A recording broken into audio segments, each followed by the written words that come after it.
सभी को नमस्कार, सभी को Radhe Radhe. Students, all of you know इस राग ऑफ फिजिक्स, और आज के सेशन में हम लोग फिजिक्स की नहीं उसकी बात करने वाले हैं। कल जो एक इंग्लिश का जो पेपर हुआ है, उस क्वेश्चन पेपर को मैं सॉल्व करने के लिए आप लोगों के साथ यूट्यूब पर आया हूँ। तो आप लोग एक बार तो इस चैनल को शेयर कर दीजिए, और जितने भी इंग्लिश के कैंडिडेट्स हैं, स्टूडेंट्स हैं, जिन्होंने कि सेकंड ग्रेड का एग्ज़ाम दिया है, एक बार अपना लेवल चेक कर लें। और मैंने यहाँ पर पूरी एक ऑथेंटिक की बनाने की कोशिश की है, और हर एक क्वेश्चन पर हम लोग बात भी करने वाले हैं। तो सभी रेडी हो गई? चलो हम लोग बात करते हैं। आप लोगों का जो भी लगा एग्ज़ाम जो है, इसको लिया है आपके आरपीएससी ने, और एग्ज़ाम हुआ है आपका कल, यानी कि 12 सितंबर 2025 को। हर एक क्वेश्चन को हम लोग सॉल्व करेंगे। फर्स्ट आप लोगों का ग्रामर पार्ट है, ग्रामर पार्ट को हम लोग सॉल्व करते हैं। एक बार शेयर कर दीजिए भाई, मैं भी मेरे फ़ोन से एक बार शेयर कर देता हूँ।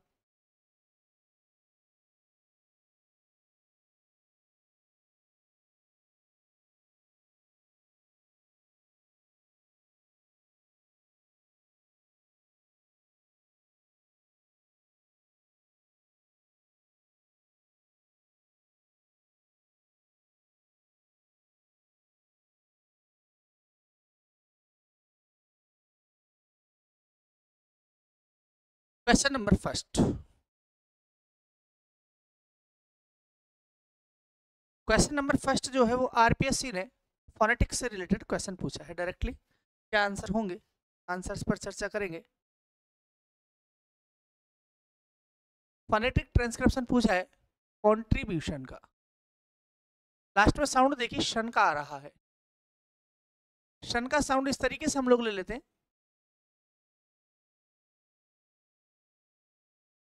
तो देख सकते हो आप लोग। और अगर इस तरीके से आ रहा है तो ये टाका साउंड है। आंसर आप लोगों का जो राइट होगा, that will be your right answer. Question number first. Second पर आते हैं हम लोग। In which of the following sentence noun has been used to is dative case. देखो स्टूडेंट्स, यहाँ पर पूछ लिया है आपसे, केस पूछ लिए हैं। केस की बात करें तो कारक आप लोगों से पूछ लिया है। कारक इंग्लिश में बात करें हम लोग तो 4 है, 1 2 4। नाम की बात करें नॉमिनेटिव केस है, ऑब्जेक्टिव केस है। बात करें हम लोग तो आप लोगों का जेनेटिव केस है, और हम लोग बात करें तो एक वोकेटिव केस है। इस तरीके से आपके 4 केस हैं ये। तो यहाँ पर पूछा है डेटिव केस। डेटिव केस बात करें तो ये पूछ रहा है यहाँ पे आपसे ऑब्जेक्टिव केस। और ऑब्जेक्टिव केस दो तरीके से है। एक हम लोगों के पास में होता है एक्यूजेटिव, और एक आप लोगों का होता है जिसको हम लोग बोलते हैं डेटिव। डेटिव का मतलब बात करें हम लोग तो 2 ऑब्जेक्ट आएंगे, डबल ऑब्जेक्ट।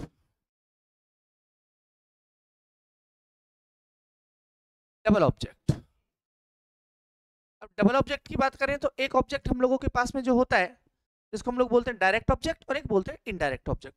तो इसमें डेटिव पूछा है तो देखिए आर यू कमिंग फादर, इसमें तो है ही नहीं, ऑब्जेक्ट ही नहीं है। ध्यान रखें हम लोगों के पास में अगर व्हाट का रिप्लाई है तो हम लोगों के पास में ऑब्जेक्ट होगा। एक तो व्हाट का होना चाहिए, या हम लोगों के पास में एक है whom जिसको बोलते हैं हम लोग, इनके रिप्लाई है तो आप लोगों के पास में हो सकता है यहाँ पर डेटिव केस या ऑब्जेक्टिव केस की हम लोग बात करते हैं, वो यहाँ पर हो सकता है। तो देखिए आप लोग यहाँ पर are you coming, no, there will be no. The earth is moistured by rain, नहीं। नेक्स्ट जो दे रखा है आप लोगों के लिए वो दे रखा है will you donate blood today, नहीं है। इसमें बात करें ही gave the man a rupee. अब अ रुपी भी है और मैन भी है, दैट मीन्स हम लोग वी कैन से यहाँ पर डेटिव केस की बात हो रही है। क्वेश्चन नंबर थर्ड आप लोगों का बिल्कुल इजी सा क्वेश्चन था। देखिए थर्ड क्वेश्चन पर आते हैं।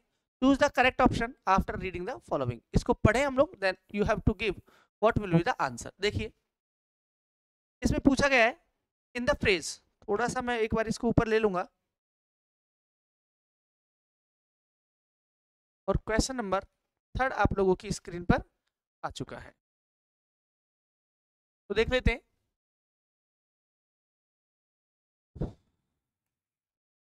In the phrase brown wooden rectangle tables in the classroom, यहाँ पर हेडवर्ड तो टेबल है भाई, आप लोगों ने पढ़ा होगा MHM।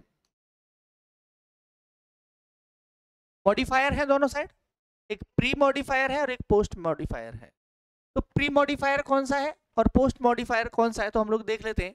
यहाँ पर बात हो रही है table is the head word is table, बिल्कुल टेबल्स बिल्कुल हेड वर्ड है, बिल्कुल सही है, ठीक है। अब हम लोग देख सकते हैं इनमें से आंसर कौन कौन से सही होंगे, आप लोग देख सकते हो, सही है ना एक, तो डी तो बिल्कुल ऑप्शन गलत हो गया। The phrase has pre modifier, क्या इसके प्री मॉडिफायर है क्या, ये रे प्री मॉडिफायर भाई। The head is the classroom, एक ये भी पूछ लिया, जो क्लासरूम है वो हेडवर्ड है क्या, नहीं, तो हम लोगों का आंसर जो होगा वो हो जाएगा ABC are correct, ABC are incorrect, ये भी हेडवर्ड है यहाँ पर, तो हम लोग बात करेंगे option number first your will be your right answer. तो तीनों के तीनों इसके सही हो जाएंगे, ABC तीनों की हम लोग यहाँ पर बात कर रहे हैं। Fill in the blank with suitable, modal लेना है आपको भाई, यहाँ पर एक मॉडल का वाला क्वेश्चन दे दिया आप लोगों के लिए। टू एक्सप्रेस डिडक्शन और सस्पोजिशन, बात करें हम लोग, अगर आप लोगों के लिए बात डायरेक्टली दी हुई है, अब यहाँ पर ये थियोरेटिकल क्वेश्चन पूछ लिया गया है आपसे। पहले तो एग्जांपल्स आते थे, अब थियोरेटिकल भी क्वेश्चंस पूछने लग गए हैं आप लोगों से। तो देखिए आप लोग, जहाँ पर डिडक्शन और सपोजिशन की बात होती है वहां पर हम लोग मस्ट मॉडल का यूज करते हैं। नेक्स्ट क्वेश्चन,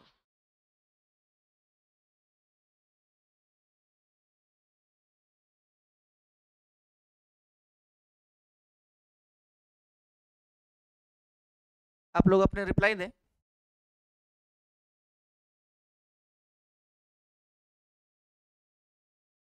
और लाइव देख लेते हैं।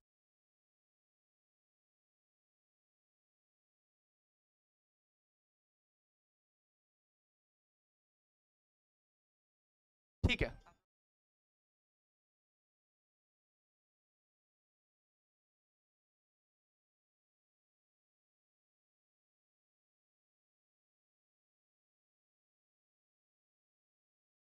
नेक्स्ट क्वेश्चन नंबर 5 है आपका, विच of the following sentence has subordinate clause. आपको बताया कोऑर्डिनेट क्लॉज कौन से हैं और सबऑर्डिनेट क्लॉज कौन से हैं। कोऑर्डिनेट क्लॉज के लिए आपको याद करवाया है एंड बट येट स्टिल और अदरवाइज एल्स आइदर और neither nor both and so therefore, ये सारे आपके कोऑर्डिनेट हैं। बाकी आप लोगों के पास में सारे सबऑर्डिनेट होंगे। क्या यहाँ पर ही बॉट हिज अंकल्स लाइब्रेरी, तो यहाँ पर तो कोई भी क्लॉज का यूज है ही नहीं, ठीक है। नेक्स्ट देखिए, can being jealous of able stuck of him, देखते हैं अभी कॉमा लगा हुआ है। द मैनेजमेंट इज, अब यहाँ पर आ गया एज और एज, ठीक है, देख सकते हैं। ही कंफ्यूज्ड हिज क्राइम, तो पूछा है यहाँ पर किसका कहाँ पर यूज हुआ है, तो आप लोगों का आंसर नंबर जो 3rd होगा वो बिल्कुल सही होगा। और यहाँ पर हम लोग बात करेंगे तो यहाँ पर हम लोग इसका यूज कर रहे हैं। क्वेश्चन नंबर 6 पर आते हैं हम लोग भाई।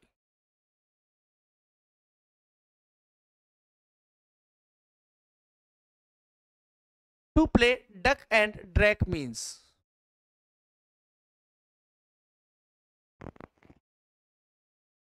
To waste time, to waste money, क्या हो जाएगा भाई इसका आंसर। क्वेश्चन नंबर है to play duck and drakes के साथ में खेलना, दैट मीन्स यहाँ पर बताया जा रहा है आप लोगों का आंसर जो होगा, answer number 2nd will be your right answer. 7 पर आते हैं।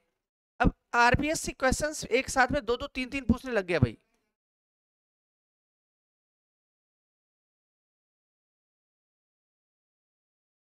Fill in the blanks with the correct form of the verb, correct form of the verb भरनी है अपन को भाई।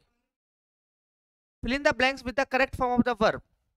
If I dash time I dash exhibitions, आप लोग को पता होना चाहिए सेंटेंस हम लोगों का स्टार्ट हो रहा है इफ से, वे सेंटेंस जो हम लोगों के इफ अनलेस वेदर से स्टार्ट होते हैं वो आपके कंडीशनल सेंटेंस होते हैं। कौन से होते हैं? कंडीशनल। आपको कंडीशनल भरनी है और बताया गया है कंडीशनल सेंटेंस को तीन तरीके के हम लोग पढ़ते हैं। एक तो ओपन कंडीशन है, प्रोबेबल है और एक इम्प्रोबेबल कंडीशंस है। यहाँ पर आप लोगों के लिए एग्जांपल्स दिए हुए हैं डायरेक्टली। ये ऊपर और नहीं होगा क्या?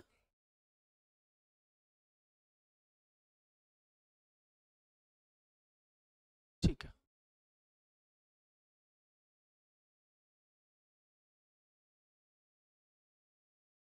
If I dash time I dash be examination, had should have visit, एक तो ये दिया हुआ है, हैड दिया हुआ है, शुड हैव विजिटेड दिया हुआ है, हैड दिया हुआ है, शुड विजिट दिया हुआ है, हैड दे करके विजिटेड दिया हुआ है। तो कौन सी हम लोगों के पास में तीन प्रकार की कंडीशन है, कौन से का यहाँ पर यूज हुआ है? तो हम लोगों का ऑप्शन नंबर थर्ड जो होगा that will be your right answer.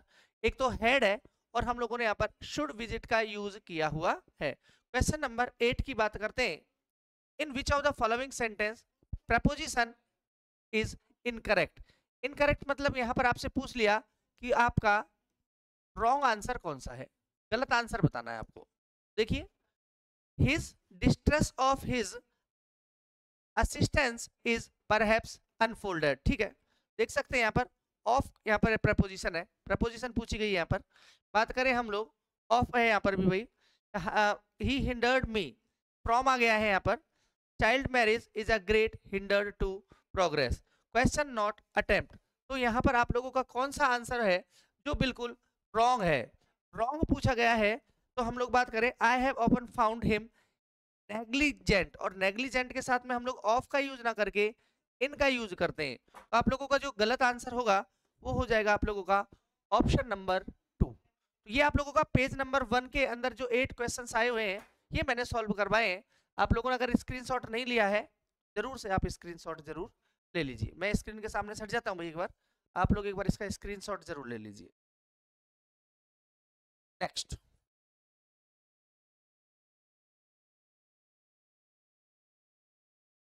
Question number 9 आपके स्क्रीन पर आ चुका है। 9 है, in which of the following sentence but is used preposition? यहाँ पर पूछा है भाई जो आपका बट है, बट जो होता है वो आपका होता है कंजंक्शन।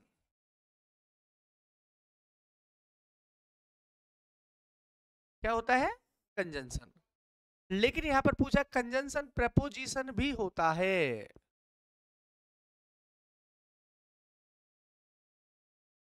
आपका क्या भी होता है साथ के साथ में? प्रपोजिशन भी होता है।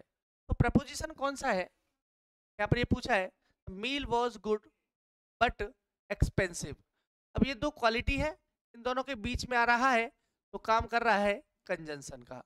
यहाँ पर आ रहा है I want to lose weight but, अब देखिए दो सेंटेंस आ रहे हैं, दोनों सेंटेंसों को जोड़ने का काम कर रहा है कंजंक्शन है। My teacher is very nice, nice आ गया, स्ट्रिक्ट आ गया है, इन दोनों क्वालिटीज के बीच में यहाँ पर ये काम कर रहा है कंजंक्शन का। She return all his gift but one, यहाँ पर जो काम कर रहा है ये प्रपोजिशन का कर रहा है। Then answer number option number 2 will be your right answer. Option number 2 आपका बिल्कुल सही आंसर है। क्वेश्चन नंबर 10 पर हम लोग आगे आते हैं। Identify the correct structure of the following sentence given below. यहाँ पर दे रखा है few found the film interesting, देखिए इस तरीके से दिया हुआ है। फ्यू को देखें हम लोग तो ये काम कर रहा है सब्जेक्ट का, वर्ब का। तो देखिए S V S V S V S V सबके अंदर ये आ रहा है। नेक्स्ट अगर हम लोग बात करें तो क्या फ्यू फाउंड क्या द फिल्म इंटरेस्टिंग, तो हम लोगों का जो आंसर ऑप्शन नंबर 3 जो होगा SVOC, ये आप लोगों का आंसर बिल्कुल राइट होगा भाई। Next question, choose the correct pattern of the sentence. Sentence का करेक्ट पैटर्न पूछा है, वही SVOC वाला पैटर्न पूछ रहा है ये कि SVOC बोल दो इसको या SPOCA वाला पैटर्न बोल सकते हो। क्या होगा? देखिए आई सब्जेक्ट है, पुट वर्ब है, क्या, तो द प्लेट है ऑन द टेबल, वेयर का रिप्लाई दे रहा है ये, तो यहाँ पर ए। तो क्या हम लोगों का आंसर होना चाहिए इसका, सब्जेक्ट वर्ब ऑब्जेक्ट और एडवर्बियल। तो सब्जेक्ट वर्ब कॉम्प्लीमेंट, कॉम्प्लीमेंट तो है नहीं, सब्जेक्ट वर्ब ऑब्जेक्ट और कॉम्प्लीमेंट, कॉम्प्लीमेंट है ही नहीं, तो हम लोग लेंगे ही नहीं। क्या इसमें दोनों ऑब्जेक्ट हैं क्या, ये नहीं। तो ये क्या है, यहाँ पर ओ है और ये ए है, SVOA। देखो ये आप लोगों का आंसर सही हो जाएगा। बिल्कुल इजी क्वेश्चन भी पूछे गए हैं आरपीएससी ने, ऐसा नहीं है, इजी भी पूछे गए हैं और हार्ड भी पूछे गए हैं। लेवल आगे और बढ़ने वाला है, ग्रामर है भाई ये। आगे हम लोग देखते हैं कौन कौन से क्वेश्चन और पूछे गए हैं आरपीएससी से। लेकिन आप लोग एक बार चैनल को शेयर कर दीजिए भाई।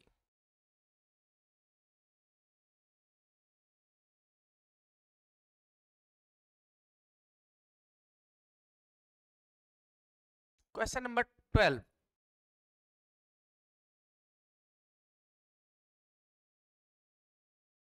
देखिए fill in the blank with appropriate conditional clause लेकर के आना है, choose of the options given below, जो ऑप्शंस दिए गए हैं उनमें से पूछा गया है, ठीक है। ओके, तो देखिए ही, अनलेस से पता लग रहा है हमको भाई, feels he is being threatened in some way, क्या इसका आंसर होना चाहिए, नेवर सेज अ वर्ड, देख सकते हैं अभी, ऑप्शन को छोड़ देते हैं अभी, ठीक है। आप लोग इसका आंसर यही लगा लीजिए, 12 का ऑप्शन नंबर 1 आंसर होगा आपका।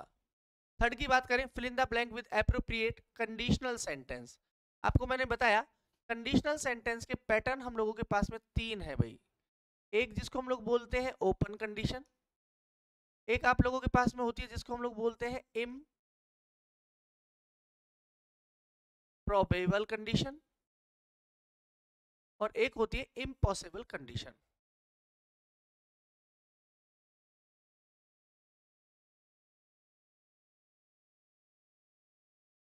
अगर हम लोग बात करें कि इनका यूज कैसे कैसे होता है, तो आपको पता होना चाहिए कि इनका यूज हम लोग कहां पर कैसे करते हैं। देखिए इसमें तो एक साइड दिखाई देगा क्या,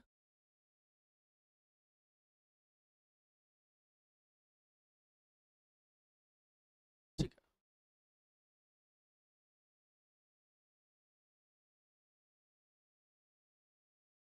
एक साइड तो हम लोग वर्ब की फर्स्ट फॉर्म लेंगे, दूसरी साइड में या तो शैल या विल प्लस वर्ब की फर्स्ट फॉर्म लेंगे। दूसरी बात करें पॉसिबल की इम्पॉसिबल की, एग्जाम्पल आएंगे तब हम लोग उन पर भी बात करने वाले हैं। तो पहले में आंसर हम लोगों का ये हो जाएगा, तो यहाँ पर पूछे if anybody had asked, had plus verb की थर्ड फॉर्म आ गई यहाँ पर भाई, हैड प्लस वर्ब की थर्ड फॉर्म। तो हैड प्लस वर्ब की थर्ड फॉर्म आने के बाद में हम लोगों के पास में यहाँ पर होना चाहिए वुड हैव देन वर्ब की थर्ड फॉर्म, ये हम लोगों के पास में होनी चाहिए। तो इसका आंसर क्या होगा, इसका आंसर हो जाएगा कुड हैव टोल्ड। तो देखिए शुड बी टेलिंग तो होगा नहीं भाई, पैटर्न के अकॉर्डिंग चले तो वुड टेल होगा नहीं, क्योंकि क्या दिया हुआ है, वुड बी टेलिंग होगा ही नहीं। तो हम लोगों के पास में ऑप्शन कौन सा बच गया है, ऑप्शन जो बच गया वो हम लोगों का राइट आंसर होगा, option number 3 will be your right answer. तो 3 प्रकार की कंडीशन है, तीनों प्रकार की कंडीशन में से देखें तो ये वाला कंडीशन हम लोगों के पास में परफेक्ट बैठ रहा है। क्वेश्चन नंबर 14 आपकी स्क्रीन पर है,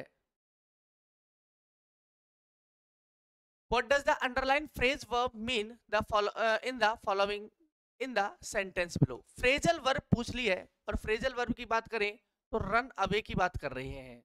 रन अवे की अगर हम लोग बात करेंगे, रन अवे का क्या मीन होना चाहिए, तो रन अवे का जो मीन होता है accept an idea too hastily, accept an idea too hastily, किसी आइडिया को जल्दी से क्या कर लेना, स्वीकार कर लेना या उसको जल्दी से मान लेना।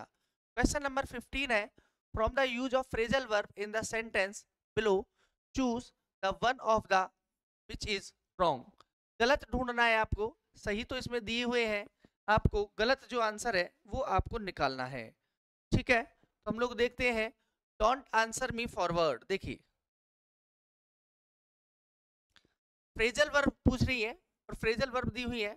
यहाँ पर आंसर फॉरवर्ड का मीन्स क्या होता है, क्या देना, रिप्लाई देना, मतलब कि क्या होना है, उल्टा जवाब देना, उल्टा जवाब देना। चलिए दूसरे का देखते हैं हम लोग। अ ट्रेजर मस्ट अकाउंट फॉर, अब यहाँ पर पूछ लिया है दूसरा वर्ड जिसका नाम है भाई अकाउंट फॉर, और अकाउंट फॉर का मतलब होता है जिम्मेदार होना।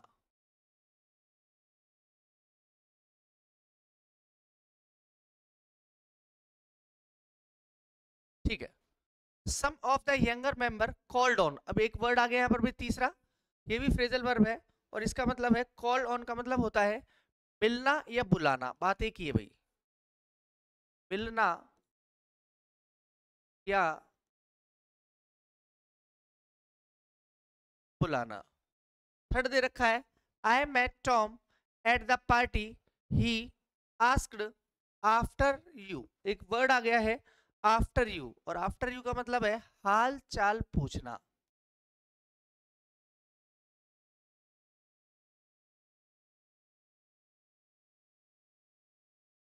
तो यहाँ पर ये पूछा है कि कौन सा जो आंसर है वो रॉन्ग है, मिल नहीं पा रहा है। डोंट आंसर मी फॉरवर्ड, मुझे उल्टा उत्तर मत दो, आंसर माय क्वेश्चन, मेरे प्रश्न का जवाब दो।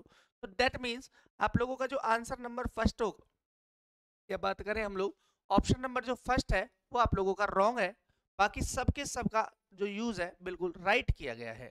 ठीक है भाई, आप लोगों को समझ में आना चाहिए। डाउट कंफ्यूजन है तो आप लोग चाहो तो शेयर कर सकते हो, share that means I want to say, आप लोग बिल्कुल रिप्लाई कर सकते हो।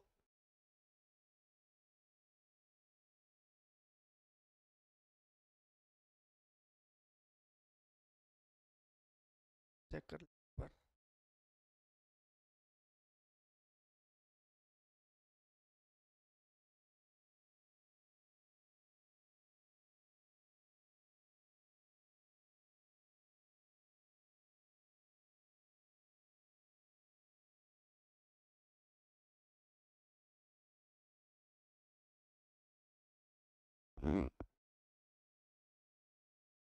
तो ये इसका बिल्कुल राइट आंसर हो जाएगा जिसकी आप लोग बात कर सकते हो।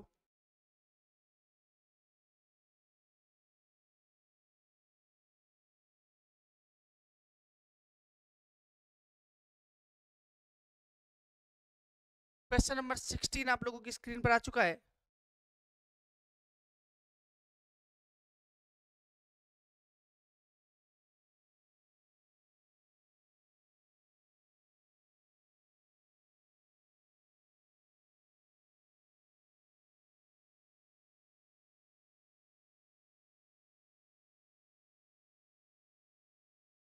विच of the following is correct indirect speech, आप देखिए यहाँ पर इनडायरेक्ट स्पीच पूछ लिया है, क्या पूछा है भाई, इनडायरेक्ट स्पीच। डायरेक्ट और इनडायरेक्ट से रिलेटेड क्वेश्चन आया है, तो देखिए he said I so this man long ago, ध्यान रखिए एगो जो होता है, एगो का हम लोग करते हैं भाई बिफोर, तो ये ऑप्शन दोनों के, दोनों का तो यूज है ही नहीं।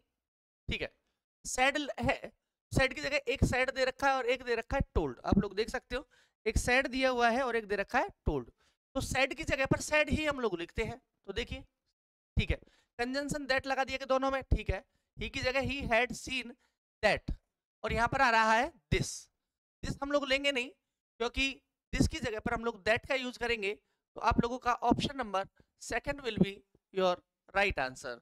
आपका ऑप्शन नंबर सेकंड जो है वो बिल्कुल आपका सही उत्तर है। Question number 17, choose the correct option of the complete sentence. If you dash champagne with every meal, you tired of it soon. अब यहाँ पर दे रखा है drink would get, देखते हैं, drunk would get, देखते हैं, drunk would have got, ठीक है, will drunk और will get। अब देखें ये भी कंडीशनल सेंटेंस का ही एक पार्ट है भाई, और जब कंडीशनल सेंटेंस का पार्ट है तो हम लोग यहाँ पर लेंगे सेकंड वाला ऑप्शन, क्योंकि विद एवरी मील, प्रत्येक मील के बाद में, और जल्दी ठीक हो जाओगे, दैट मीन्स आप लोगों का ऑप्शन नंबर थर्ड जो होगा ये आपका आंसर बिल्कुल ही राइट होगा। नेक्स्ट क्वेश्चन पर हम लोग आते हैं। Question number 18, the phrase the house beyond the church has, beyond मतलब होता है परे, क्या पूछा गया है यहाँ पर, the house beyond the church has, post modification by prepositional phrase, क्या प्रपोजिशन है क्या इसमें? बियॉन्ड तो दिया हुआ है, प्रपोजिशन तो है, चलो ठीक है एक बार देखते हैं। क्या नाउन फ्रेज की बात कर रहा है ये? क्या ये प्रपोजिशनल फ्रेज की बात कर रहा है? दो ऑप्शन हम लोगों के पास में है और दो ऑप्शन हम लोगों के क्रॉस हो चुके हैं, दो हम लोगों ने काट दिए हैं। क्यों? क्योंकि यहाँ पर प्रपोजिशन की बात हो रही है, बियॉन्ड की बात हो रही है, तो हम लोगों के पास में क्या होना चाहिए यहाँ पर भाई? Post modification by prepositional phrase. Your answer will be option number first. पहला आप लोगों का आंसर बिल्कुल सही हो जाएगा। Next question.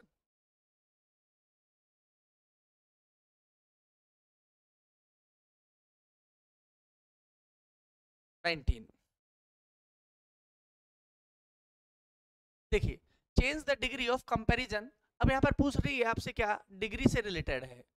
सुपरलेटिव डिग्री से हम लोगों को बनाना है पॉजिटिव डिग्री में। सुपरलेटिव डिग्री है क्या? द ग्रेटेस्ट किंग आ रहा है भाई, बिल्कुल सही है। इसका मतलब इससे हम लोगों को बनाना है, कौन से में जाना है हम लोगों को? पॉजिटिव डिग्री में। और पॉजिटिव डिग्री में जब हम लोग जा रहे हैं तो हम लोग देखें इसको नो अदर में ले लें भाई। नो अदर दे रखा है क्या? देख सकते हैं नो अदर दिया हुआ है आपको। जो जो मैंने मेरे चैनल पर पढ़ाया हुआ है ये डिग्रीज वाला टॉपिक यहाँ पर भी पढ़ाएंगे, तो उसके हिसाब से मैंने बताया कि अगर इस तरीके का सेंटेंस दिया हुआ है सुपरलेटिव डिग्री का है, तो आप लोग जब उसको बनाओ, कन्वर्ट करो आप लोग उसको कौन से में? पॉजिटिव डिग्री में। तो नो अदर के साथ में हम लोग उसको बनाते हैं। No other king of India was so great as से लगा देंगे as Ashoka. Question number 20। Choose the correct, analyse करना है आपको of the given sentence SPOCA में। आप लोगों को इसको SPOCA में कन्वर्ट करें, एनालाइज करें आप लोग इसको। तो देखिए, Tom on Monday so the giant. अब देखो बिल्कुल इजी है, आप लोगों ने अगर पढ़ा है तो आप लोग निकाल सकते हो कि ये क्या है यहाँ पर भाई? सब्जेक्ट। कब की बात है? व्हेन का रिप्लाई आ रहा है तो एडवर्बियल है। ठीक है, क्या दे रखा है? वर्ब दे रखी है। और क्या दे रखा है? The giant. ऑब्जेक्ट क्या देखा? ऑब्जेक्ट। तो आप लोग देख सकते हो SAVO इसका आंसर होना चाहिए। ठीक है, बी को हम लोग पी भी बोलते हैं, प्रेडिकेटर सब्जेक्ट। इसको वी को हम लोग वर्ब बोलते हैं और इसको हम लोग प्रेडिकेटर भी बोलते हैं भाई। तो SAPO, SAVO नहीं दे रखा है, तो हम लोगों का आंसर SAPO हो जाएगा। Next question.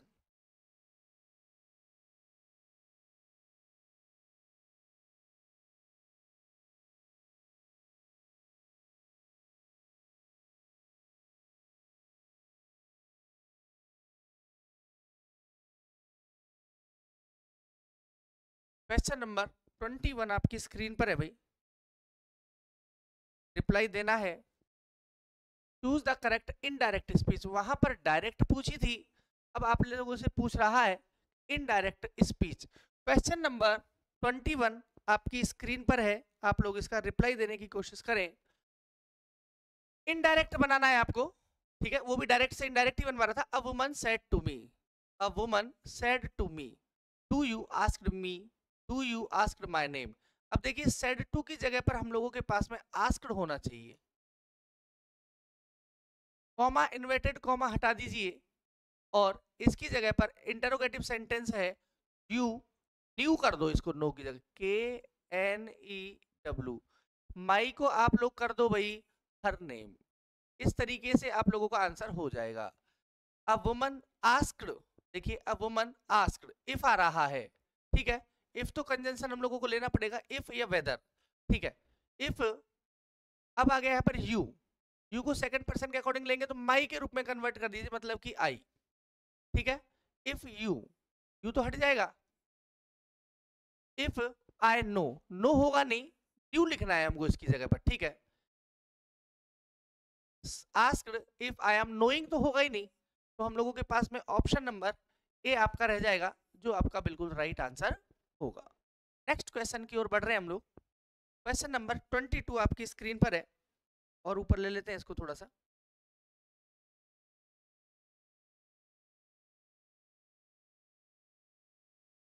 ठीक है,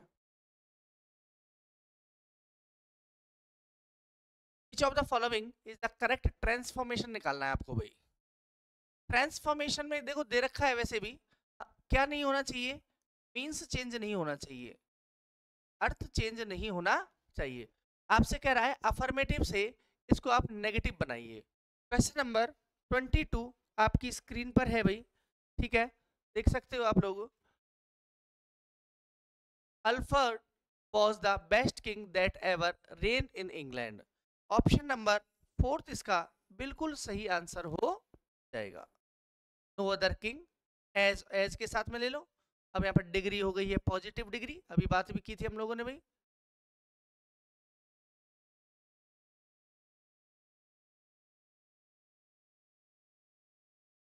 पॉजिटिव डिग्री आ गई है, ठीक है, इस तरीके से आप लोगों का ये आंसर भी सही हो जाएगा। नेक्स्ट क्वेश्चन पर बढ़ रहे हैं हम लोग। Question number 23।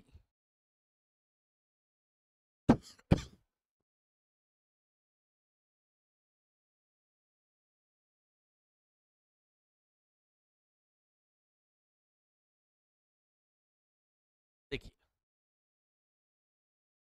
In which of the following sentence determiner, enough के बारे में पूछा है, इनफ का यूज कहां पर हुआ है और वो कैसे, incorrect. That means the writer wants to ask you the wrong answer. तो सबसे पहले हमको राइट आने चाहिए, ठीक है, देखते हैं। I have food enough to last. अब ये तो पढ़ा है, फूड इनफ तो होता नहीं है, इनफ फूड तो होता है, इनफ फूड तो होता है, लेकिन फूड इनफ कभी भी नहीं होता है। तो पहला ही ऑप्शन आप लोगों को पता लग गया कि ये ऑप्शन आपका गलत है भाई। तो आप लोग आराम से सेलेक्ट कर सकते हो, लेकिन फिर भी आरपीएससी कहती है कि फिर भी हम लोगों को एक बार सारे क्वेश्चंस पढ़ लेने चाहिए, सबके सब हमको एक बार पढ़ने हैं भाई, फिर भी चाहे कुछ भी है कैसे भी है। तो देखिए, ही इज ओल्ड इनफ, ठीक है भाई, इनफ ओल्ड नहीं होता, ओल्ड इनफ होता है। This coat is big enough, big enough, ठीक है। The dog bark loud enough, loud enough, ठीक है। तो ये उल्टा यूज हुआ है, तो आपका फर्स्ट जो आंसर होगा, फर्स्ट जो ऑप्शन होगा वो बिल्कुल सही है। क्वेश्चन नंबर 24 की ओर हम लोग बढ़ते हैं।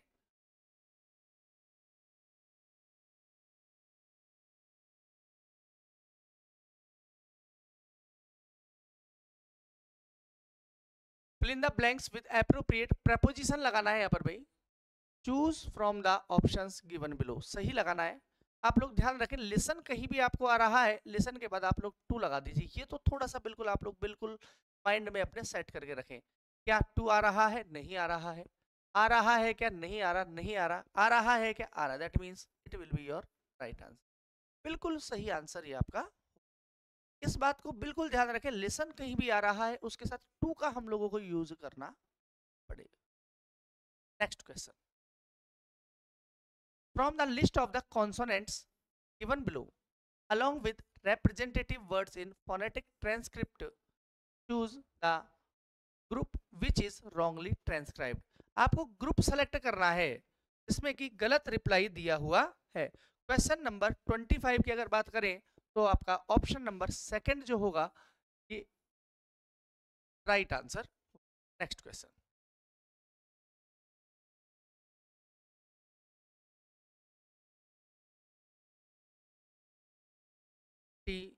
6।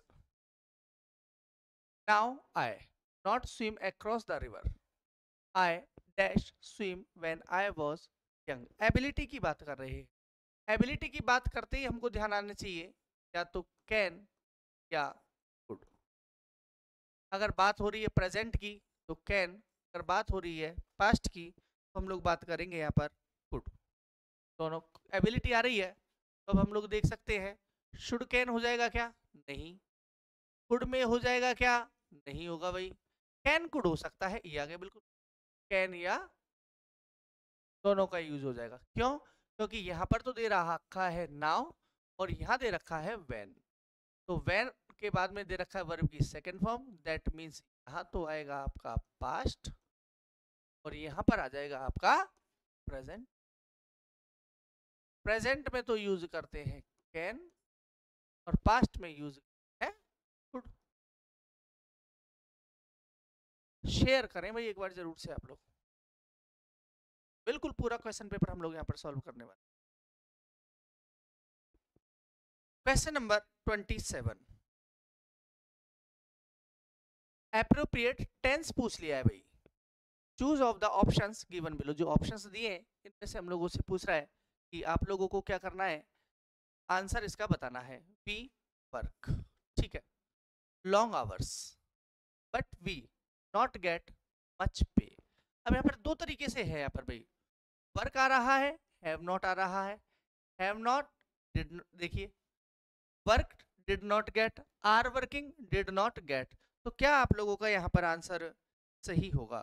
तो आप लोगों का जो ऑप्शन नंबर सेकंड है ये आप लोगों का आंसर बिल्कुल सही होने वाला है, क्योंकि यहाँ पर वर्क दे रखा है और हैव नॉट में जा रहा है, हैव में जाकर के वर्ब सेकंड में जा रहा है, पास्ट में जा रहा है, तो आप लोगों का आंसर नंबर 2 बिल्कुल सही। क्वेश्चन नंबर 28 की बात कर रहे हैं।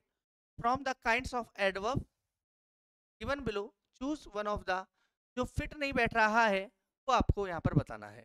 तो देखिए यहाँ पर पूछा मैनर, तरीका, फास्ट चलना, हैप्पीली, हार्ड, क्विकली, बिल्कुल सही है, मैनर में आएगा।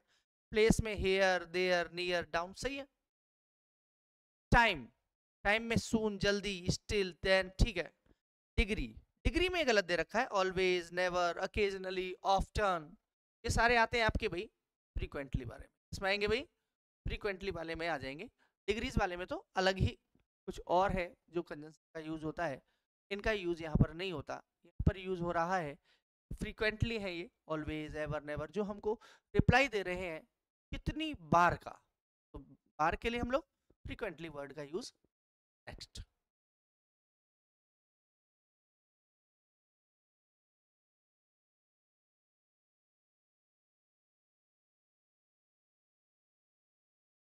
क्वेश्चन नंबर 29 की बात कर रहे हैं। From the options given below choose of the odd out of one, इनमें से कोई एक निकालना है आपको, ओड निकालना है, जो मीन से सबसे अलग है उसको निकालना है आप लोगों को। तो हम लोग बात कर सकते हैं यहाँ पर ऑप्शन नंबर 3, टू लाइक, यहाँ पर बीन, और यहाँ पर ओड। बिल्कुल यहाँ पर ये ओड वन का काम कर रहा है। Option number 3 will be your right answer. Next question, fill in the blank with appropriate, degree लेकर के आनी है आपको यहाँ पर भाई। The third requirement is important of all, all जब आ रहा है तो हम लोगों को यूज करना है भाई, ऑल आ रहा है, सभी इसके साथ तुलना हो रही है, तो यहाँ पर हम लोग बात जो करेंगे वो करेंगे भाई सुपरलेटिव डिग्री।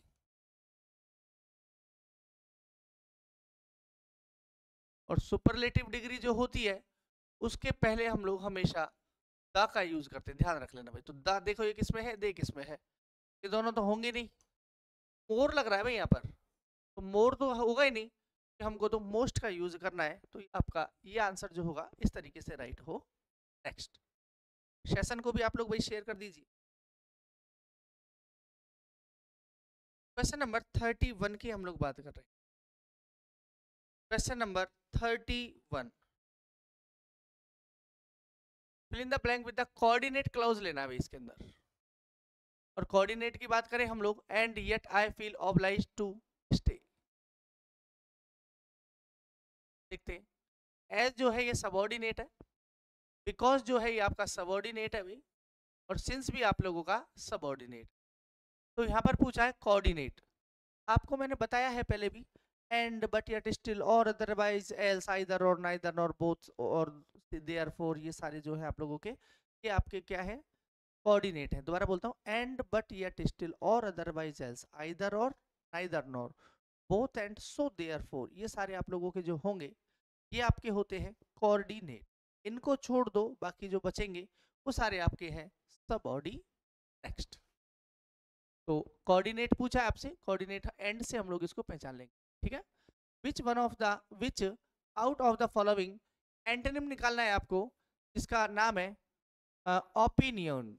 इसके लिए हम लोगों को क्या यूज करना है, क्या होना चाहिए, और जो ओपिनियटेड जो वर्ड है इसका मतलब होता है एक तरीके से पक्ष में रहना। तो हम लोगों के लिए अपक्ष होना चाहिए या विपक्ष होना चाहिए, तब हम लोग इसका रिप्लाई दे सकते हैं। तो क्या होना चाहिए, एक तो दे रखा है बाइसेड, और बाइस्ड का मतलब जो होता है वो होता है पक्षपाती। क्या होता है भाई, पक्षपाती। तो ये तो पक्ष की बात कर रहा है। एक है एडमेंट, और अगर बात करें हम लोग, एडमेंट जो है इसका मतलब होता है एक तरीके से जिद्दी होना।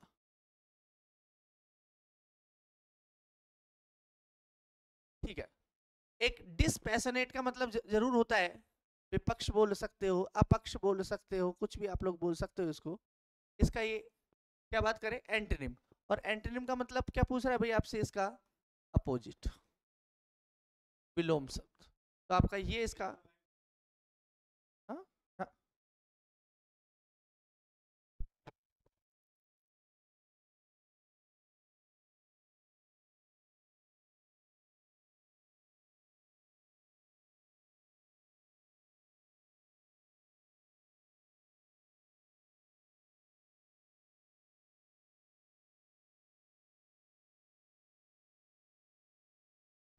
नेक्स्ट क्वेश्चन नंबर 13 है, match the words column A और कॉलम बी के आप लोगों को जो वर्ड्स हैं वो उनका बताना है आप। तो देखिए आप लोगों से पूछे हैं क्वेश्चंस, और एक बार ऊपर कर लेते हैं लोग भाई। क्वेश्चन नंबर 33, क्वेश्चन नंबर जो 33 है इसका आप लोगों का ऑप्शन नंबर जो 2 होगा ये बिल्कुल सही आंसर होगा।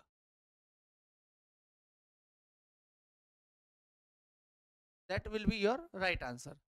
मीन्स एक का सी है, एक का तो है भाई सी है, दो का है ए है, तीन का है बी है, क्या रह गया आप लोगों को, तीन का बी, जो चार जो रह गया, चार का डायरेक्टली हम्बल हो जाएगा। क्या पूछ लिया आप लोगों से, सिनोनिम। एक प्रश्न में सारे प्रश्न पूछ लिए हैं, एक साथ में आपसे चार समानार्थी शब्द पूछ लिए गए हैं। नेक्स्ट क्वेश्चन की ओर बढ़ते हैं।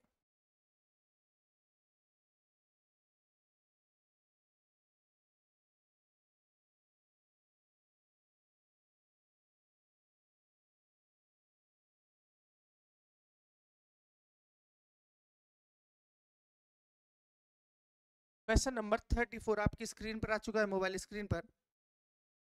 देखिए, fill in the blanks with appropriate preposition पूछ लिया है भाई यहाँ पर। और काई में पूछा है I went dash London last week and stayed friends flat. I went, connect होने के लिए हम लोग टू का यूज करते हैं, कनेक्ट होने के लिए काई का यूज कर रहे हैं भाई, हम लोग टू का यूज कर रहे हैं। तो यहाँ पर तो आ जाएगा टू, और रुका कहाँ था तो एट। आप लोग देख लीजिए टू किस में है, इसमें है, इसमें नहीं है भाई, इसमें नहीं है, इसमें नहीं है। बिल्कुल इजी सा क्वेश्चन था, ये आप लोग निकाल सकते हैं। Complete the second sentence using appropriate modal auxiliary निकालना है आपको इसमें भाई। और ये पूछा है question, choose from the option given below.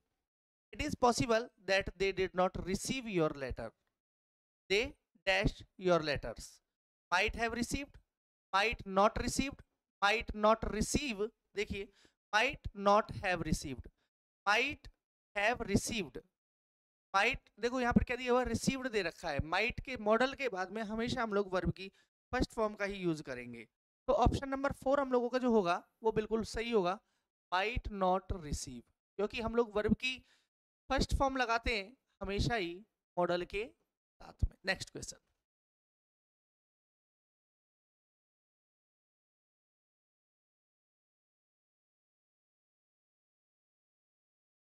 Question number 36 है, transform the following assertive sentence को आपको इंटरोगेटिव में कन्वर्ट करना है।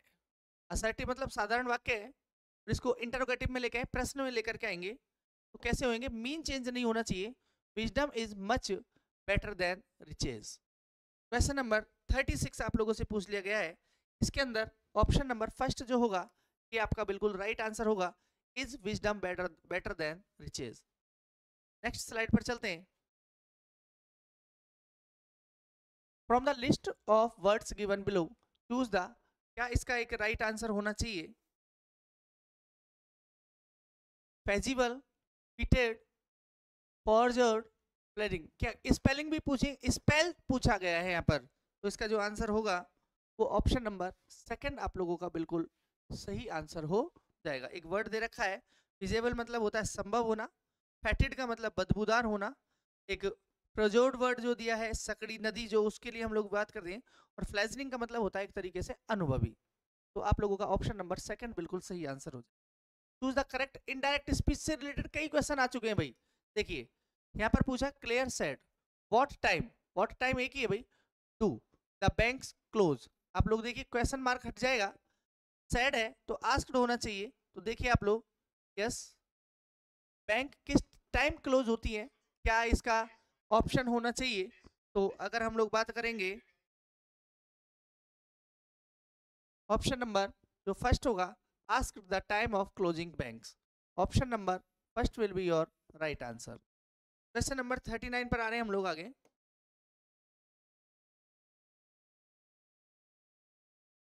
कन्वर्ट करना है फॉलोइंग अफर्मेटिव सेंटेंस को नेगेटिव में लेकर के आना है आप लोगों को। तो देखिए everybody will admit that he did his best, question number 39। और 39 की बात करें तो इसका ऑप्शन नंबर 4 जो होगा बिल्कुल आप लोगों का राइट आंसर हो जाएगा। ये होगा nobody will deny that he did his best. Negative और अर्थ भी चेंज नहीं करना है आप लोगों को।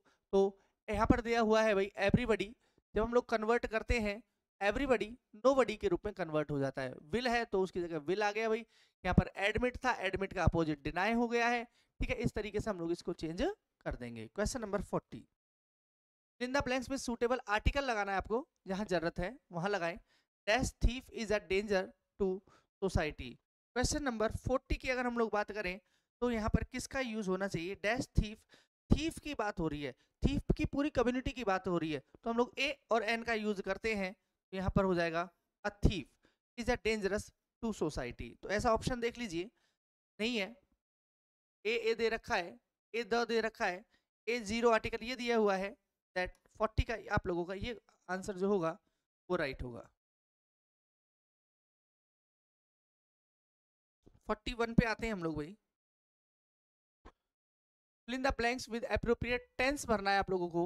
Choose from options given below, option में से आपको आंसर देने। क्वेश्चन नंबर 41 और 40 नंबर का जो 41 का जो आंसर होगा वो आपका ऑप्शन नंबर 4 जो होगा बिल्कुल आप लोगों का राइट आंसर होगा।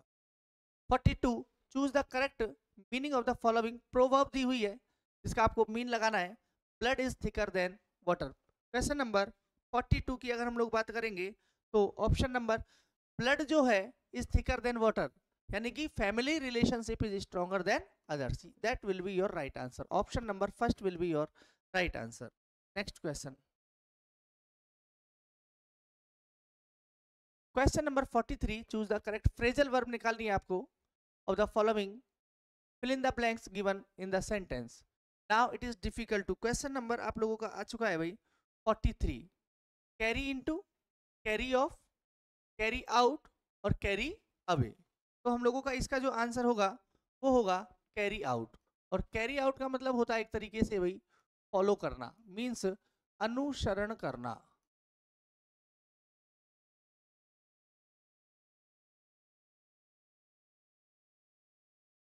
ये इसका बिल्कुल आंसर हो जाएगा।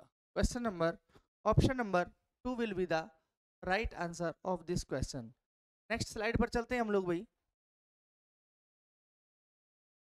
क्वेश्चन नंबर 44 है, which one of the following correctly combines simple sentence को कॉम्प्लेक्स सेंटेंस में कन्वर्ट किया है।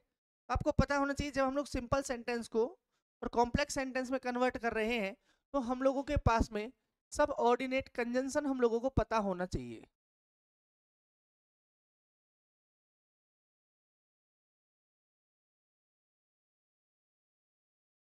सबऑर्डिनेट कंजंक्शन से हम लोगों के कॉम्प्लेक्स सेंटेंस कनेक्टेड होते हैं।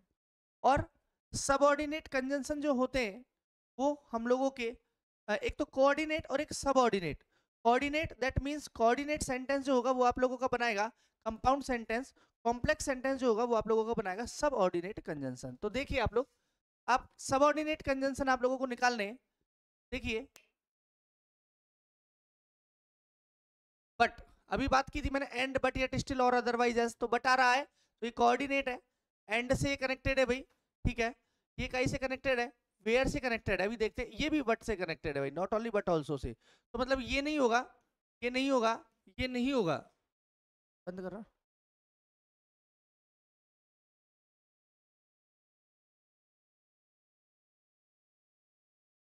तेज उड़ूंगी।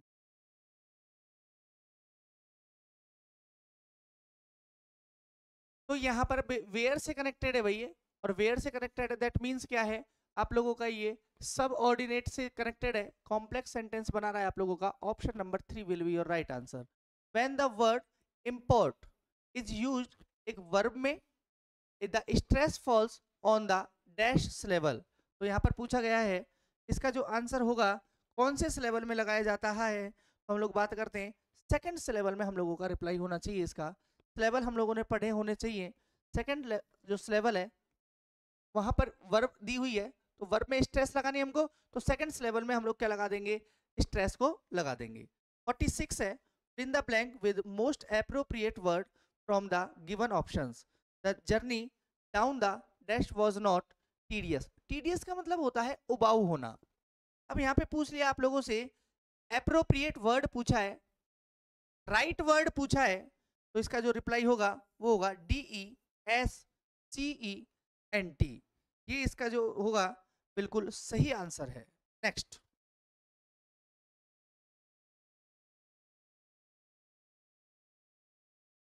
Question number 47, in which of the following sentence adjective is used predicatively. अब हम लोगों के पास में एडजेक्टिव को दो तरीके से लगाते हैं हम लोग भाई। एडजेक्टिव हम लोगों के पास में एक तो प्रिडिक्टिव है और एक है एट्रीब्यूटिव। एट्रीब्यूटिव तो मतलब पहले लगाते हैं और प्रिडिक्टिव को हम लोग लगाते हैं बाद में। देखिए यहाँ पर कौन सा है जिसको कि यहाँ पर लगाया गया है, आप लोग देख सकते हो। यहाँ पर आप लोगों का जो फर्स्ट है यहाँ पर ही बाद में लगाया गया है, लेडीज गे। और गे जो मतलब है इसका मतलब है हैप्पी। क्या मतलब है इसका, हैप्पी। और हैप्पी क्या फंक्शन कर रहा है भाई यहाँ पर, एडजेक्टिव का। क्या पहले लग रहा है क्या, नहीं, बाद में आ रहा है। इसलिए यहाँ पर हम लोगों का आंसर ऑप्शन नंबर जो फर्स्ट है ये सही हो जाएगा। Identify the correct phrase, analyse करना है आपको, जिसमें एम लगाना है, एम लगाना है, एच लगाना है, एम लगाना है। मतलब कि इसमें आप लोगों को हेडवर्ड का मॉडिफायर का यूज इसके अंदर करना है। तो हम लोगों का जो दे रखा है, very very in film, film जो है यहाँ पर एच वर्ड है, अबाउट पॉलिटिक्स। तो यहाँ पर अगर बात करें तो MMHM ये यहाँ पर आ रहा है। 49 की बात करें, fill in the blank with the most appropriate word from given option. जो ऑप्शन दिए इनमें से बताना है आपको। एक तो ड्राउट है, एक ड्राफ्ट है, एक ड्रॉट है। कौन सा सही होना चाहिए यहाँ पर, DRAUGHT। हम लोगों का DRAUGHT वाला जो है ये सही होना चाहिए। इसका मतलब होता है सूखा पड़ना, अकाल। अकाल को भी हम लोग बोलते हैं सूखा या अकाल, ये होगा। तो राइट स्पेलिंग पूछ ली गई है, स्पेलिंग ये वाली सही होगी भाई।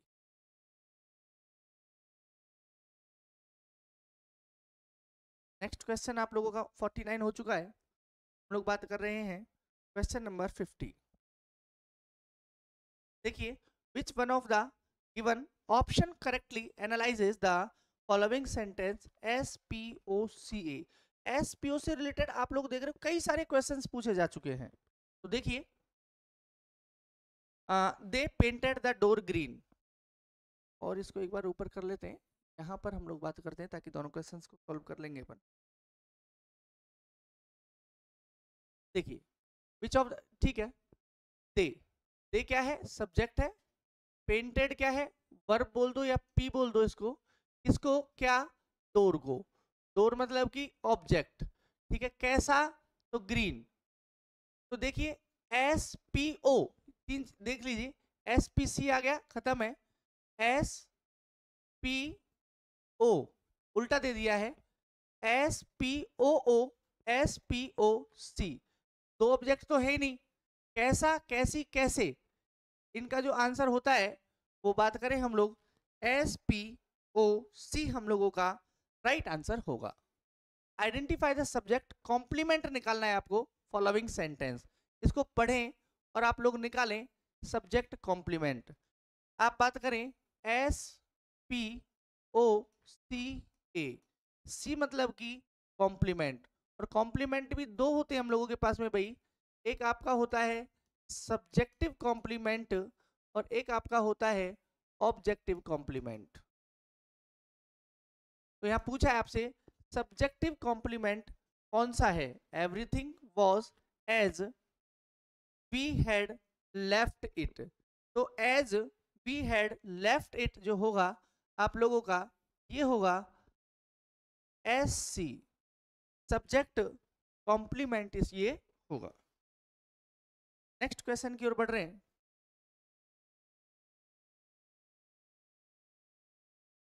क्वेश्चन नंबर 52 आप लोगों की स्क्रीन पर आ चुका है।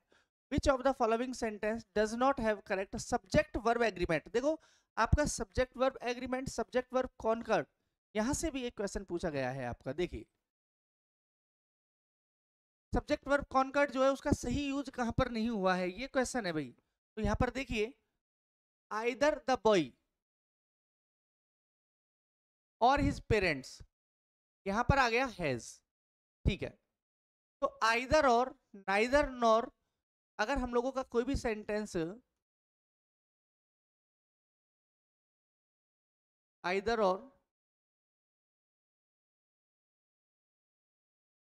नाइदर नॉर और नॉर इनसे जुड़ा हुआ होता है तो हम लोग लास्ट जो सब्जेक्ट होता है उसके अकॉर्डिंग वर्ब लेते हैं, ठीक है ना। अब यहां पर आ गया आइदर द बॉय, पेरेंट्स के लिए हम लोग यहां पर यूज करेंगे, वो करेंगे हैव। हैव होता तो सही होता, लेकिन पूछा है does not correct. Does not correct means पूछा है यहां पर आपका रॉन्ग क्या है। तो इस बात को बिल्कुल आप लोग कंफर्म याद रख करके अपना काम करें। एक एक वर्ड आप लोगों के लिए यूजफुल है। एक एक वर्ड अगर नहीं पढ़ा, आई गारंटीड फॉर इट आप लोग मार्क्स से एक जो मार्क है आप लोगों का वो माइनस में और हो जाएगा भाई। नेक्स्ट क्वेश्चन की ओर बढ़ रहे हैं हम लोग। Choose the incorrect sentence. अब देखिए यहां पर फिर घुमाने वाली बात है, यहां पर पूछा है इनकरेक्ट। करेक्ट का मीन्स होता है सही, इनकरेक्ट मीन्स क्या पूछ लिया फिर से यहाँ पर? रॉन्ग आंसर पूछ रहा है भाई। Question number 53, it was the exciting summer of, ये वाला जो ऑप्शन होगा इसका, ये इसका बिल्कुल राइट आंसर होगा। Question number 54, choose the complex sentence from the set of sentence given below. क्या पूछा गया है यहाँ पर भाई? कॉम्प्लेक्स सेंटेंस पूछा गया है। कॉम्प्लेक्स सेंटेंस के लिए ध्यान रखें, this is something I am very proud of. अब यहां पर दे रखा है भाई एंड, ये कनेक्ट कर दिया है एंड से, ये कनेक्ट कर दिया है सो से, और बात करें हम लोग ये कनेक्ट कर दिया है बट से। कॉम्प्लेक्स सेंटेंस के लिए हम लोगों के पास में यही एक ऑप्शन बचा है आप लोगों का 54 का, ऑप्शन नंबर जो 1 है ये बिल्कुल सही हो जाएगा। क्वेश्चन नंबर नेक्स्ट पर बढ़ते हैं हम लोग। एक साथ में 4 क्वेश्चन दिए हुए हैं, देखिए भाई आरपीएससी देखो अब क्वेश्चन का लेवल जो है वो बढ़ चुका है, पहले वाले क्वेश्चन से नहीं आते हैं। Fill in appropriate article determiners in the blanks, choose from the options given below. I have seen dash good film recently, एक वर्ड आया आई हैव सीन, यहाँ पर फिल्म ना होकर के फिल्म्स दिया हुआ है, हम लोग यहाँ पर बात कर लें सम की बात कर सकते हैं, ठीक है। What's wrong with you, have you got. अब हेडेक के पहले हम लोग ए का यूज करते हैं, बिल्कुल कॉमन सेंस वाली बात है। तो I know dash of people most of them, अब देखो एक में फिर 2 दे दिए, ठीक है ना। ओके एक में तो हम लोग बात करते हैं I know a lot of people, most of them are, a और एन का यूज करेंगे नहीं क्योंकि यहाँ पर क्या दे रखा है? प्लूरल दे रखा है। Next, it is dash insect, insect दे रखा है, इंसेक्ट के पहले हम लोग किसका यूज करते भाई? एन का यूज कर सकते हैं। तो ऑप्शन देख लीजिए, ऑप्शन कहाँ है? ये ऑप्शन है आप लोगों के, सम दे रखा है किसी इसमें नहीं दे रखा भाई, ऑप्शन गया। इसमें सम दे रखा है, इसमें सम दे रखा है, 1 मिनट सोचेंगे। ये दे रखा है नहीं। अब देखिए क्या आ रहा है हम लोगों का? सम, ठीक है। सम के बाद में ए, बी में आ रहा है ए, ये वाला ऑप्शन गया। थोड़ा पढ़ना पूरा पड़ेगा भाई, लेकिन इजी क्वेश्चंस होते हैं ऐसे देखने में, हम क्या इनको बड़े क्वेश्चन देखकर घबरा जाते हैं और गलत हम लोग क्वेश्चन करके आ जाते हैं। देखिए एंटोनिम निकालना है आपको, अपोजिट। और डिलीजेंट का मतलब होता है परिश्रमी, मेहनती। उसको बोलते हैं हम लोग डिलीजेंट। इसका अपोजिट जो होता है वो होता है आइडल। आइडल मतलब कि परिश्रमी, मेहनती, जो मेहनत ही नहीं करे, बेफालतू में घूमे, उसको आइडल बोलते हैं हम लोग।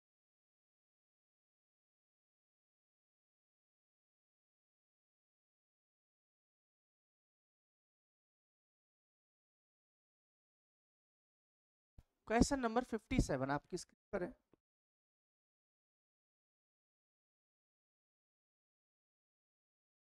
देखिए 57 की बात कर रहे हैं, what is the sentence pattern of the given sentence. Sentence का पैटर्न पूछ गया है। Children are in school, children are in school, children subject है भाई, आर वर्ब है, कहाँ है, स्कूल में है। तो व्हेन, वेयर, व्हाई और हाउ का रिप्लाई देते हैं, जो ध्यान रखना भाई, व्हेन, वेयर,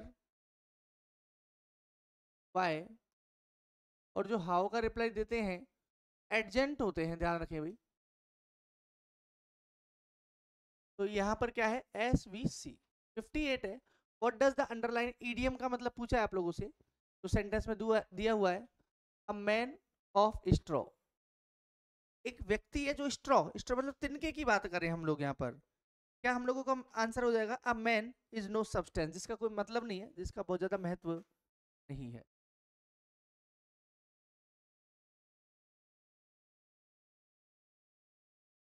क्वेश्चन नंबर 59 है,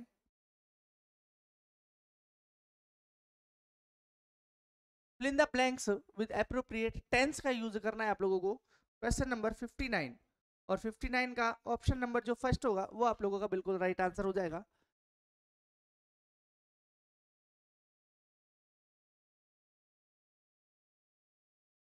ये आप लोगों का बिल्कुल राइट आंसर। ये आप लोगों के लिए एक पैसेज दिया हुआ है, और पैसेज का आप लोगों ने रिप्लाई भी दिया है इसका, देख सकते हैं हम लोग, ये पैसेज है भाई।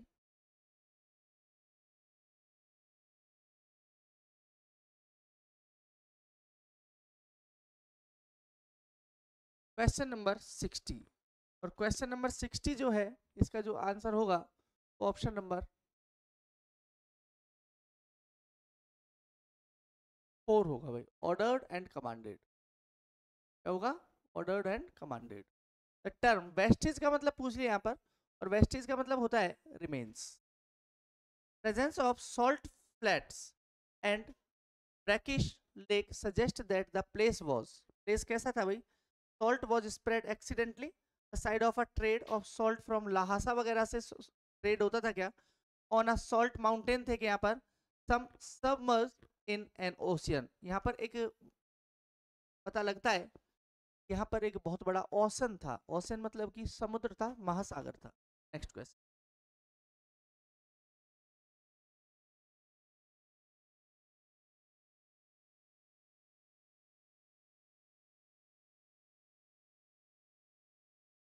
The phrase career down, career down का मतलब पूछ लिया है, करियर डाउन का मीन क्या है यहाँ पर, तो करियर डाउन की बात करें, get down quickly and dangerously, and dangerously, get down quickly and dangerous, passage में से है भैया।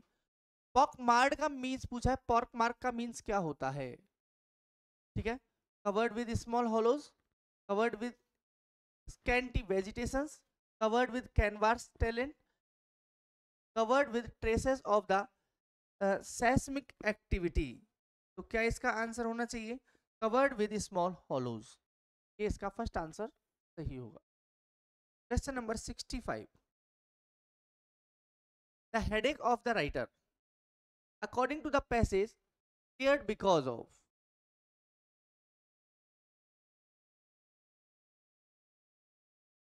The headache of the writer according to passage किस तरीके से क्लियर हो गया, टेकिंग मेडिसिन ली उसने, sending, change of weather, taking rest, क्या किया उसने जिससे कि उसका जो हेडेक था वो बिल्कुल सही हो गया। डिसेंडिंग, डिसेंडिंग मतलब कि एक तरीके से डिसेंड हो गया, पहाड़ों पे चढ़ना उतरना, तो उससे क्या हो गया, उसकी स्थिति थोड़ी सी ठीक हो गई, इस पैसेज में ये बताया गया है। नेक्स्ट, अब यहाँ पर एक तो पैसेज दिया हुआ है, एक पोइट्री भी दी हुई है भाई यहाँ पर। और पोइट्री दिया है, much have I traveled in the realms of gold and many goodly states and kingdoms seen, round many western islands have I been, which bards in city to Apollo hold oft of one wide expanse had I been told that deep broad Homer ruled. अभी Homer की एक poem Homer के लिए dedicate की हुई poem है और ये लिखी है भाई मिल्टन ने, जॉन मिल्टन ने लिखा है इस पोयम को भाई।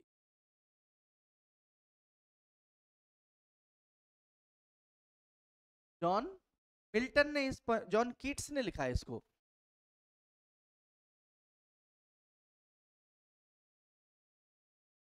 और जॉन कीट्स ने इसको डेडिकेट किया है किसके लिए, तो यहाँ पर बार बार नाम भी आया हुआ है, होमर के लिए दिया है इसको। कोई किसके लिए दिया है, होमर के लिए इसको डेडिकेट किया गया है। On first looking into Chapman's Homer, ये नाम है इसका भाई। ऑन फर्स्ट लुकिंग, उस पोएम से लिया हुआ है इसको भाई। पोएम का नाम है on first looking into Chapman's Homer.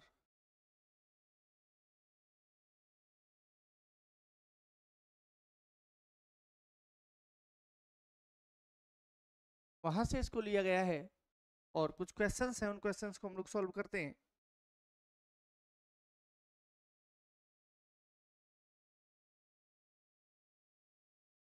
Question number 66 आपकी स्क्रीन पर है।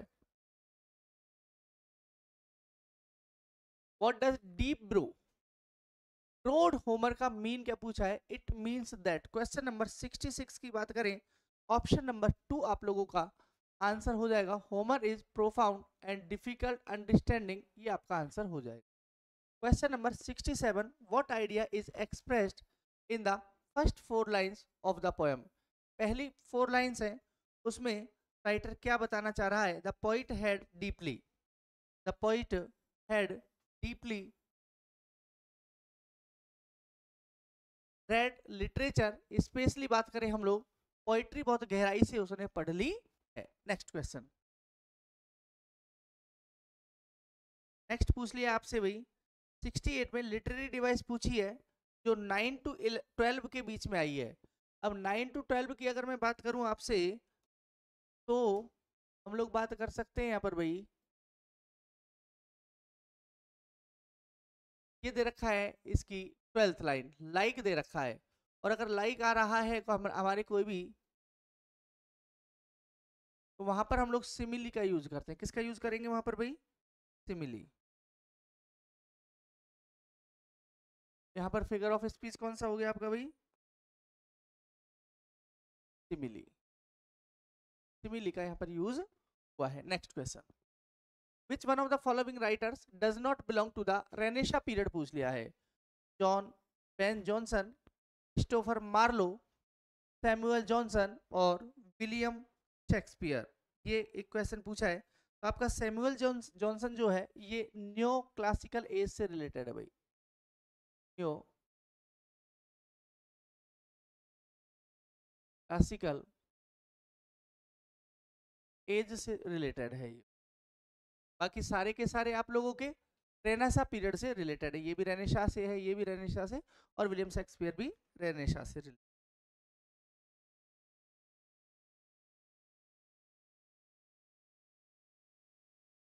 क्वेश्चन नंबर 70 है, choose the correct answer from the given options. कुछ क्वेश्चंस दिए हुए हैं, इसमें से आप लोगों को रिप्लाई निकालना है, तो आप लोगों का इसमें बी और डी बिल्कुल सही हो जाएगा। Option number B, option number D है वो करेक्ट है भाई। एक तो ये वाला और एक ये वाला। सैटायर एम करता है, डिमिनिश करता है या उसको डिग्रेड करता है, इवोक स्कॉर्न को, ठीक है। Irony is a mode of speech, mode of speech है क्या, जिसमें कि रियल मीनिंग जो होता है एग्जैक्टली अपोजिट लेकर के आते हैं हम लोग, जो भी कोई राइटर बोलता है उसके, दोनों के दोनों हम लोगों के आंसर बिल्कुल सही हो जाएंगे, राइट आंसर हो जाएंगे। नेक्स्ट क्वेश्चन की ओर बढ़ते हैं। क्वेश्चन नंबर 71, और 71 की बात करें, एक ओड के बारे में पूछ लिया गया है कि ओड क्या है। तो देखिए आप लोग, ओड गजल को हम लोग बोलते हैं it is a long lyric poem, है क्या? ट्रू पूछा है भाई।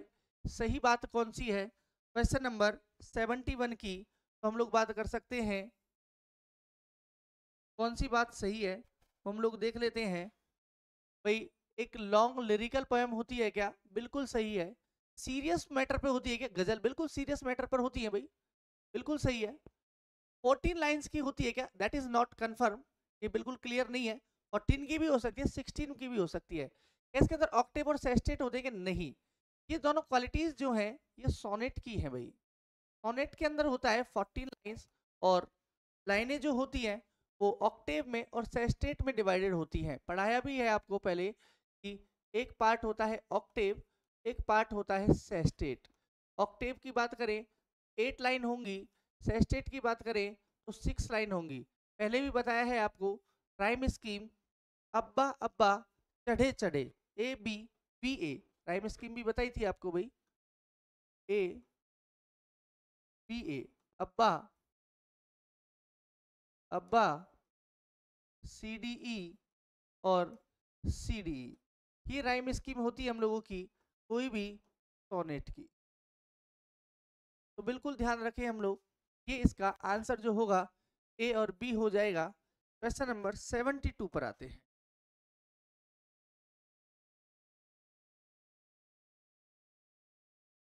इन the blank with the correct option देना है आपको भाई।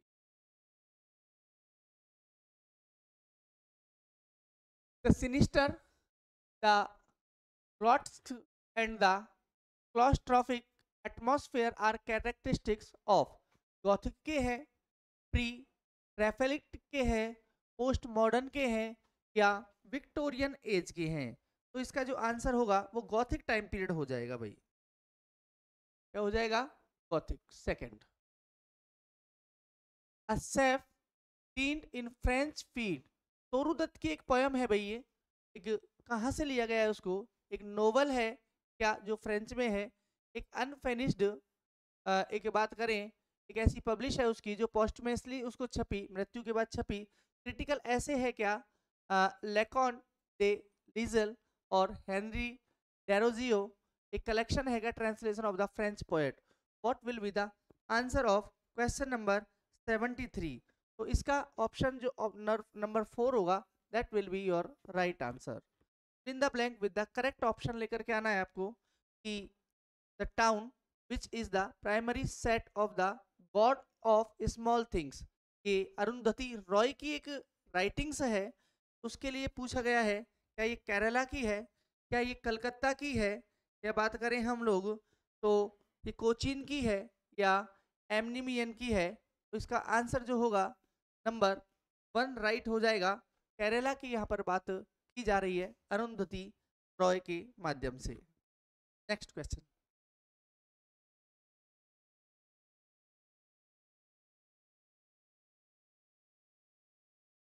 Question number 75, what is not main use of alliteration of poetry? Alliteration का पूछा गया है, और अलिट्रेशन का मतलब होता है अनुप्रास अलंकार।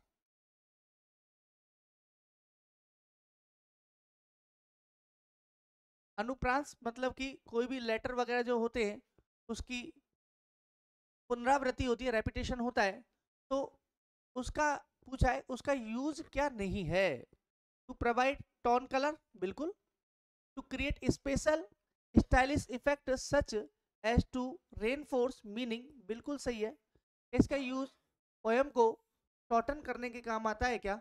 नहीं, ऐसा कोई कंफर्म नहीं है पोयम को शॉर्ट करने के लिए अलिट्रेशन का यूज होता हो। No, that will be the wrong answer. Short करने के लिए इसका यूज नहीं होता है। नेक्स्ट क्वेश्चन, क्वेश्चन नंबर 76 पूछा है।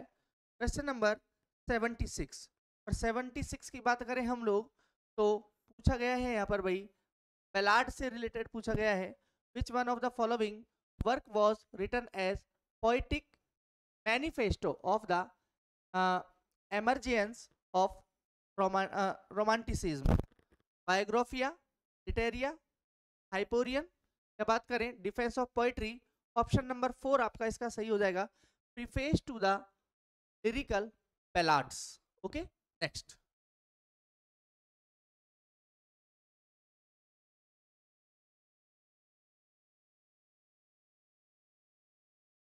क्वेश्चन नंबर 77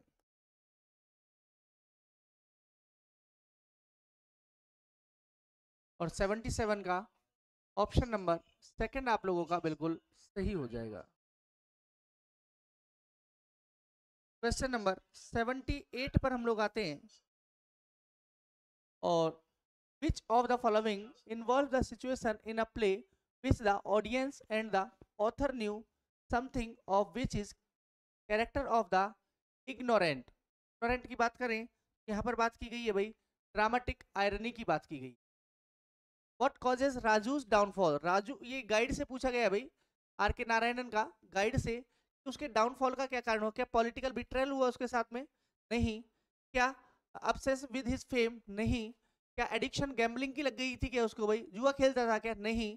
तो क्या उसने क्या है, जो उसकी फ्रेंड जो थी नलिनी जो थी, उसके जो उसने डांसर जो उसको बनाया था, एक्ट्रेस के रूप में कन्वर्ट कर दिया था उसको, उसके साथ चीटिंग कर दी और फॉर्जरी सिग्नेचर कर दिए थे। तो फॉर्जरी डॉक्यूमेंट्स का यहाँ पर एक मैटर आ चुका है, बिल्कुल ये आपका आंसर सही हो।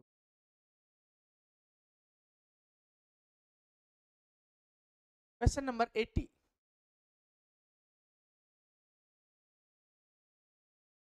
द प्रोमिनेंट फीचर मॉडर्निज्म की पूछ रहा है, make it knew was given by, क्या वो D.H. लॉरेंस ने दिया है, T.S. इलियट ने दिया है, जेम्स जॉयस ने दिया है, एजरा पाउंड ने दिया है? क्वेश्चन नंबर 80 आप लोगों की स्क्रीन पर है और इसका जो आंसर होगा वो होगा एजरा पाउंड। 81 है, the main organising principle of Victorian society were. Superstition की बात करते थे क्या वो? जेंडर एंड क्लास की बात करते थे क्या? तो इसका जो आंसर होगा बिल्कुल जेंडर और क्लास से रिलेटेड हम लोगों का आंसर बिल्कुल सही हो जाएगा। विच one of the following was not characteristics, विशेषता? रोमांटिक जो पोइट्री थी उसकी क्या विशेषता नहीं है, ये पूछा है। तो मतलब हमको हमारे पास में क्या आना चाहिए कि क्या क्या विशेषताएं हैं, ये हमको आना चाहिए। एक बार देख लेते हैं। Influenced by theories, association and drugs, बिल्कुल। तो पॉलिटिकल इंस्पिरेशन और इन्फ्लुएंस अभी देख लेते हैं। हैवी सिंबलिज्म था क्या? बिल्कुल सही था। obsession with death and unconscious state, बिल्कुल। that what will be your right answer? Right answer आपका राइट का मतलब है गलत बात कौन सी है? तो ऑप्शन नंबर सेकंड इसका नाम है भाई नो पॉलिटिकल इंस्पिरेशन और इन्फ्लुएंस, ये आपका आंसर सही हो जाएगा। Read of the following statement and choose the option correct पूछा है भाई। एपिक से रिलेटेड, एपिक होता है महाकाव्य भाई, आपको बताया भी है। एपिक का मतलब होता है महा काव्य। तो देखिए 83, the epic simile is strongly in contrast to the Homeric simile. Subject of an epic is usually trivial and lack of serious treatment. तो क्या इसका आंसर होगा? क्वेश्चन नंबर 83 की बात करें, 83 का ऑप्शन नंबर 4 आपका बिल्कुल राइट आंसर हो जाएगा, जिसमें कि एज का यूज हो रहा है। क्वेश्चन नंबर नेक्स्ट पर हम लोग जाते हैं।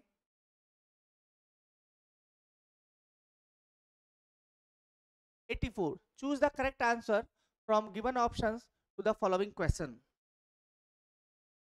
तो यहाँ पर पूछा है कि who narrates the story Manju Kapur difficult daughters. अब इसका जो आंसर होगा वो क्या हम लोगों का आंसर होना चाहिए? तो यहाँ पर ईडा जो है that will be your right answer. इसमें क्या कंफ्यूजन है भाई? एक वीरामती भी इसका रिप्लाई कहीं पर मैंने देखा है, ये भी है, तो एक बार देख लेंगे। आरपीएससी इसको बिल्कुल सही मानती है, हम लोग एक बार चेक कर लेंगे जब हम लोगों के पास में हमारी आंसर की आएगी। नेक्स्ट क्वेश्चन नंबर 85 आपकी स्क्रीन पर है भाई। The poem is based, the poem is based on true incident पर होती है। It could easily have happened to me on poverty ridden sands और गोपालपुर ऑन सी। तो यहाँ पर हंगर से रिलेटेड डायरेक्टली क्वेश्चन पूछ लिया भाई, आंसर इसका हंगर हो जाएगा।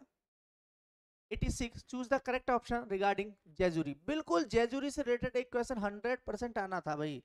It is a serious poem, तो पूछा गया choose the correct option regarding Jejuri. तो जेजुरी किसने लिखी है? क्वेश्चन नंबर अगर 86 की बात करें हम लोग, तो क्या ये अरुण कोलातकर ने लिखी है क्या? बिल्कुल। सिटी महाराष्ट्र की बात की है, बिल्कुल सही है। इस टेम्पल, बिल्कुल। एक लॉर्ड, एक खंडोबा नाम की एक जगह है, खंडोबा बोल सकते हैं एक तरीके से, वहां पर वो गए थे, एक यात्रा से रिलेटेड है जजुरी। तो हम लोगों के पास में ऑप्शन नंबर ए, बी और सी, तीनों के तीनों बिल्कुल सही आंसर होंगे। Who is described as the last great poet of the renaissance? Renaissance का लास्ट पोइट पूछ लिया है। रेनेसा का लास्ट पोइट कौन सा है? तो जॉन मिल्टन इसका लास्ट हो जाएगा भाई, जॉन मिल्टन लास्ट है। क्वेश्चन नंबर 88 पर आ रहे हैं।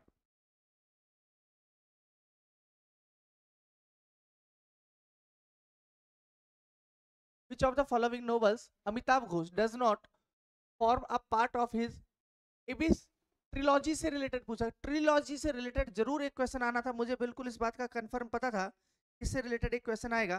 द हंगर टाइड इसका आंसर हो जाएगा भाई, the Hungry Tide. 89 who among the following formulated the rules of the imagism? Imagism का मतलब होता है टीएस इलियट है क्या?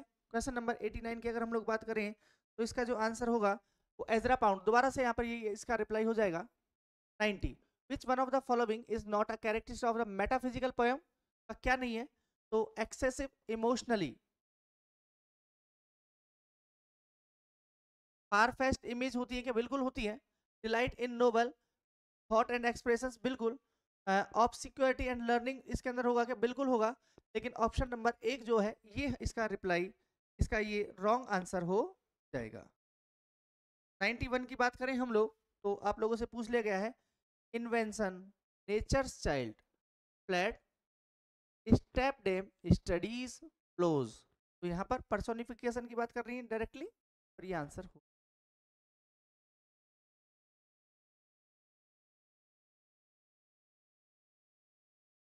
प्रश्न नंबर 92 है, question number 92। Which of the following metaphors does not Jaya use in describe the married that long silence? तो यहाँ पर बात करें हम लोग तो किससे चीज से कनेक्ट कर दिया था भाई? एक पेयर ऑफ बुलक, बुलक जो है मतलब कि एक बैलों के जोड़ों से, जो कि यौक जोती जोतने के काम में वो आता था, उससे संबंधित इसको जोड़ा गया है, ये इसका रिप्लाई।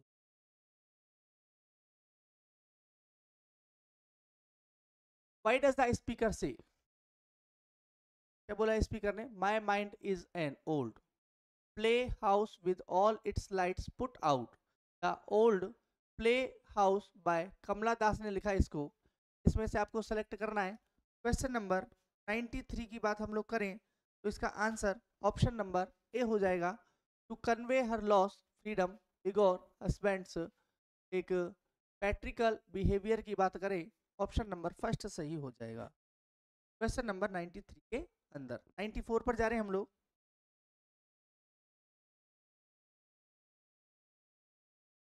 लोटस से रिलेटेड पूछा गया है, और लोटस जो पेटार्कन सोनेट में लिखी हुई है भाई, तो हम लोगों के पास में ये रिप्लाई इसका हो जाएगा 94। और 94 की बात करें हम लोग, 94 का सेकंड रिप्लाई हो जाएगा। विच of the following statement regarding the term stream of consciousness पूछा गया है, वो कौन सा सही है?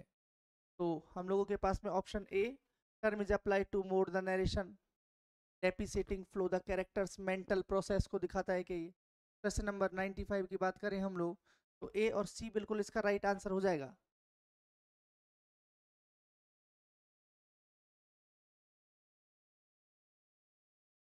What distinguish of Spenserian sonnet from Shakespearean sonnet से क्या अलग थी वो?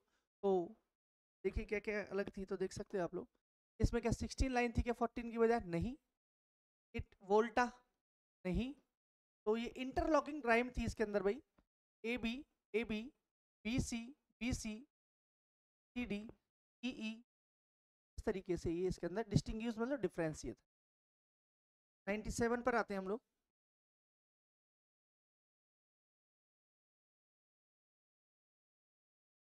विच of these statement are correctly not correct? ये इस तरीके से क्वेश्चन नंबर 97 पूछा गया है, तो इसका जो आंसर होगा ऑप्शन नंबर सेकंड आप लोगों का बिल्कुल आंसर हो जाएगा। A is correct, B is not correct.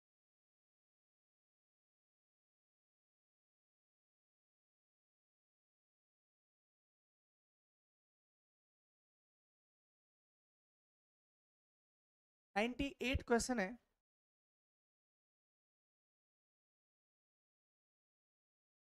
Sir Walter Scott said for which one of the following they played with thoughts as the Elizabethan had played with words. अब यहाँ पर ये पूछ लिया गया है, ये न्यो क्लासिकल पोइट्स बोलते थे, जैकोबियन प्ले राइट्स बोलते थे, मेटाफिजिशियन स्कूल ऑफ पोइट, इस बात को बोला करते थे। इसका आंसर हो identify the figure of speech in the following lines. Figure of speech identify करनी है आपको। How sweet the moonlight sleeps upon the this bank, how sweet that reed was not frail the survive of the storm of the sorrows. तो यहाँ पर पूछ लिया गया है फिगर ऑफ स्पीच कौन सा यूज में हुआ है। तो यहाँ पर मेटाफर का यूज हुआ है, डायरेक्टली हमको पता है। यहाँ पर हम लोग बात कर सकते हैं मेटाफर, इम्प्लिक्ट्स का यूज यहाँ पर हुआ है, ये हमको पता होना चाहिए। नेक्स्ट क्वेश्चन 100 पर हम लोग आ गए। एक बार आपको चैनल को शेयर जरूर कर दीजिए आप लोग भाई। Question number 100, in the blank with the correct option आप लोगों को लेकर के आना है। A revolt against rule, custom, return to nature and simple life, subjectively and इमोशनलिज्म की बात करें और ये किसकी विशेषताएं होती हैं? या रोमांटिक पीरियड की है, न्यो क्लासिकल पीरियड की है, एज ऑफ सेंसिबिलिटी की है, या रेनेसा की है? तो ये किसकी होनी चाहिए? आप लोग इसका एक बार रिप्लाई दीजिए। तो इसका मतलब होगा ये रोमांटिक टाइम पीरियड जो होता है उसकी ये विशेषता होती है, जिसमें की बात करें हम लोग कस्टम, रिटर्न टू नेचर की ओर लौट रहे हैं वापस से, सब्जेक्टिविटी, इमोशनलिज्म की बात करते हैं हम। Question number 101, which of the following statement about existentialism are correct? तो देखिए इसके अंदर बात करें हम लोग क्वेश्चन नंबर 101 की, तो ऑप्शन नंबर ए आप लोगों का सही हो जाएगा, जिसमें कि ए की बात करें और बी की बात करें दोनों सही है। ऑप्शन नंबर सी जो होगा that will be your wrong answer.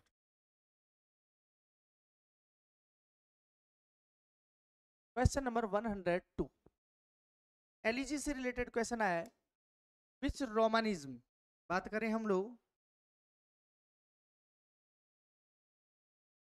Which romantic poet state elegy is a form of poetry है, नेचुरल टू रिफ्लेक्टिव माइंड की ओर जाते, तो ये बात कॉलरिज साहब ने बोली थी। उन्होंने कहा था, वर्ड्सवर्थ ने तो ये डेफिनेशन नहीं दी थी, शैली ने भी नहीं दी, ये डेफिनेशन बायरन ने भी नहीं दी, तो कॉलरिज साहब ने इस डेफिनेशन को दिया, natural to reflective mind, elegy के लिए बोला। क्वेश्चन नंबर 103, और 103 की बात करें हम लोग, जिसमें की बात कर सकते हैं हम लोग विच one of the following were called lake point, पूछा गया लेक पॉइंट कौन कौन से थे?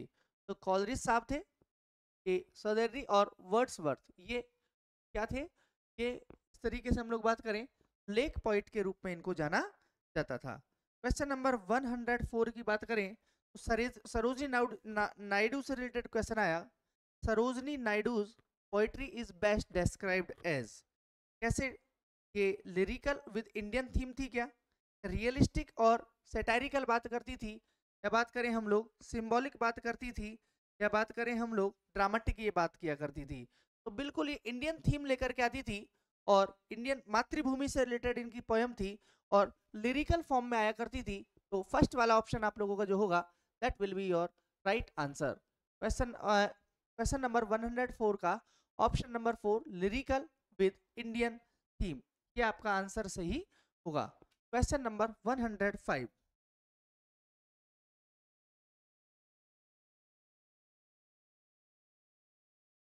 द पोएम एंटरप्राइज, एक पोएम है भाई एंटरप्राइज, जो एजिकेल ने लिखी, वो किससे रिलेटेड थी? रिलीजियस जर्नी थी टू सम होली प्लेस की, किसी जगह पर जाकर के लिखना, उसको जैजुरी बोलते हैं, हम लोगों ने बात भी की थी, जैजुरी से रिलेटेड क्वेश्चन भी आया।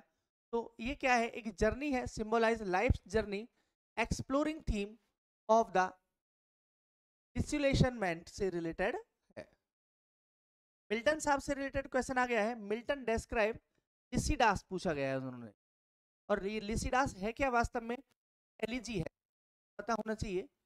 It is a type of elegy. In the subtitle क्या था इसका? इसका सबटाइटल क्या था? टाइटल तो लिसिडास था, लेकिन सबटाइटल इसका था मोनोडी। क्वेश्चन नंबर 107,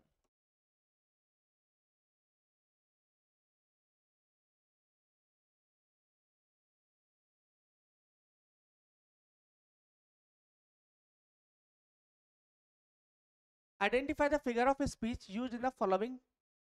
क्या है figure of speech? And custom lie upon thee with the weight heavy as. अब देखो फिर यहाँ पर एज आ गया, frost and deep almost as life. As as जहां पर आ जाए आपको बिल्कुल पता है, वहां पर सिमिली का यूज करना बिल्कुल सिंपल सा क्वेश्चन था।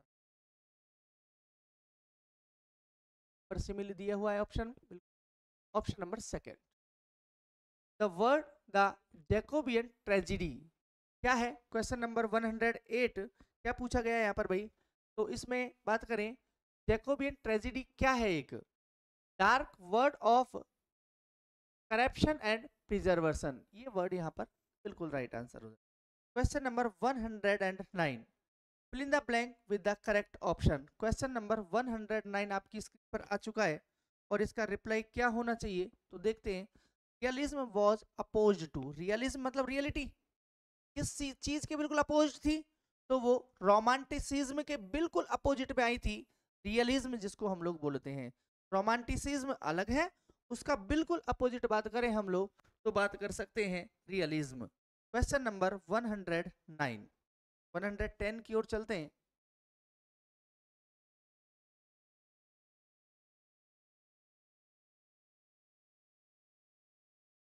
देखिए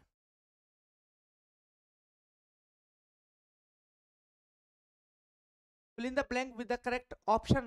rejection of grand narratives, fragmentation, self reflexivity, absurdism बात करें हम लोग are some of characteristics of. ये काई की विशेषता है, किस चीज की विशेषता है? क्वेश्चन नंबर 110 की बात करें तो ये पोस्ट मॉडर्निज्म की बात करते हैं सारे। मॉडर्निज्म के बाद में जो टाइम पीरियड आया था उसमें लगभग ये सारी थीम्स की बात की गई थी। Which of the following statement regarding post modern era are correct? इसकी बात कर रहे हैं यहाँ पर। पोस्ट मतलब बाद में, मॉडर्न टाइम पीरियड आया था ना, उसमें करेक्ट पूछा है यहाँ पर। क्वेश्चन नंबर 111 बात करें तो it celebrate diversity in writing, बिल्कुल डाइवर्सिटी आ गई थी, अलग अलग तरीके से लिख रहे थे लोग। It has a rich mixture of old and new, English non English male female सब लिख रहे थे कि बिल्कुल लिख रहे थे इसमें। It is an on going event था क्या? शेल कंटिन्यू हियर आफ्टर, और हर कोई गा रहा था, बिल्कुल सही है। तो आप लोगों का option number 1 A B C सबके सब आपके यहाँ पर राइट आंसर होंगे। Question number 112 the following lines are an example of which of the literary device? बिल्कुल पूछ लिया है। एक पूछा है यहाँ पर मौन, और मौन का मतलब होता है करहाना। डायरेक्टली जब हमको साउंड पता लग जाए वहां पर हम लोग ओनोमोटोपिया फिगर ऑफ स्पीच का यूज करते हैं। तो यहाँ पर ओनोमोटोपिया अगर दिया हुआ है तो हम लोग लिख देंगे। अलिट्रेशन तो है नहीं यहाँ पर, पन की हम लोग यहाँ पर बात नहीं कर रहे, यमक अलंकार की बात नहीं कर रहे, हाइपरबली की कोई बात नहीं कर रहे, ओनोमोटोपिया फिगर ऑफ स्पीच की यहाँ पर हम लोग बात कर रहे हैं। Next question.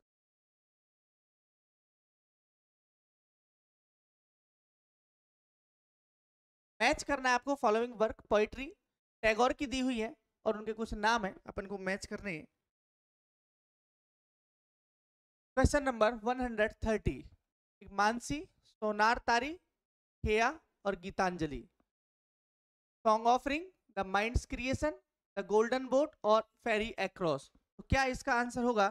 तो हम लोग बात कर सकते हैं ए का सेकंड, ठीक है ओके। बी की बात करें हम लोग, बी को थर्ड से गोल्डन बोट की बात कर सकते हैं। खेया क्या है? तो खेया की बात करें तो हम लोग बात कर सकते हैं ये ऑफरिंग सॉन्ग थे, और गीतांजलि माइंड फेरिंग अक्रॉस। हम लोगों का ऑप्शन नंबर थर्ड जो होगा that will be your right answer. Gitanjali जो है आप लोगों की ये सॉन्ग ऑफरिंग है। क्या है आपकी? सॉन्ग ऑफरिंग गीतांजलि से रिलेटेड, और गीतांजलि रविंद्रनाथ की सबसे फेमस रही थी। ऑप्शन नंबर 3 आपका सही होगा।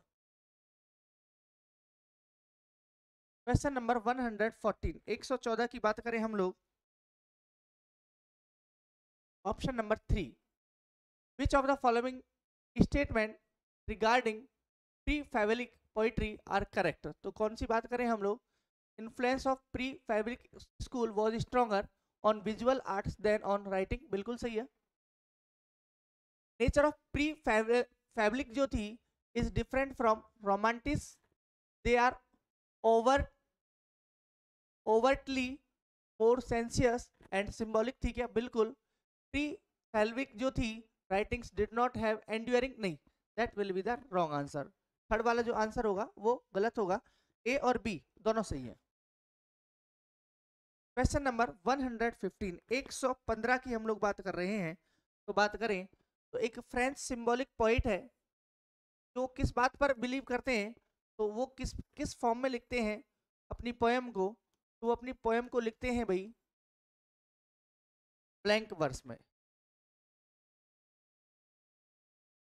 कहीं में लिखते हैं blank verse, that will be your right answer.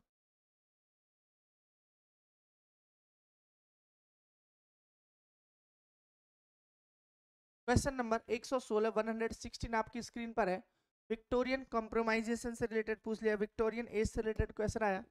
Question number 116 बात करें तो इसका what will be the right answer? A B C, तीनों के तीनों फॉर्म राइट है भाई।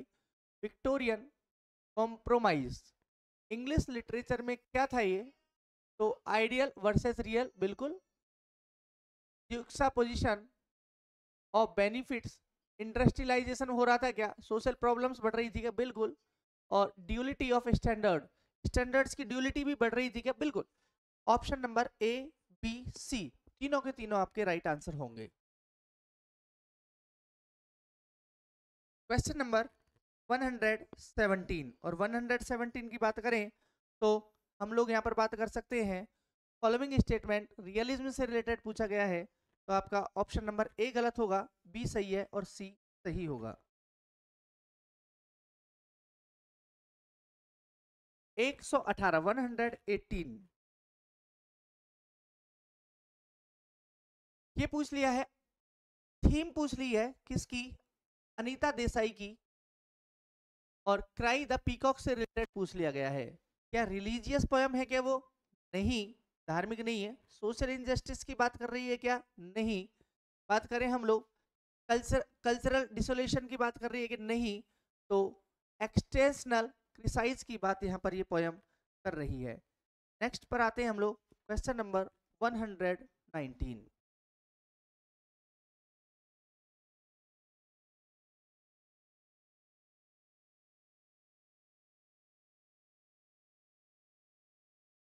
Fill in the blank with the correct option लेकर के आना है।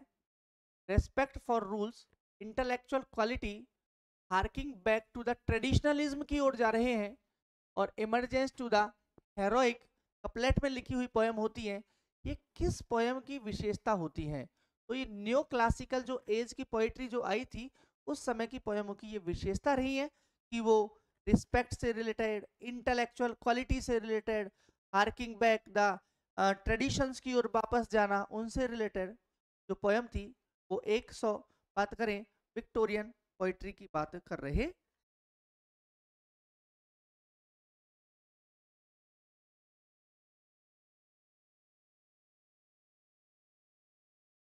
क्वेश्चन नंबर 120,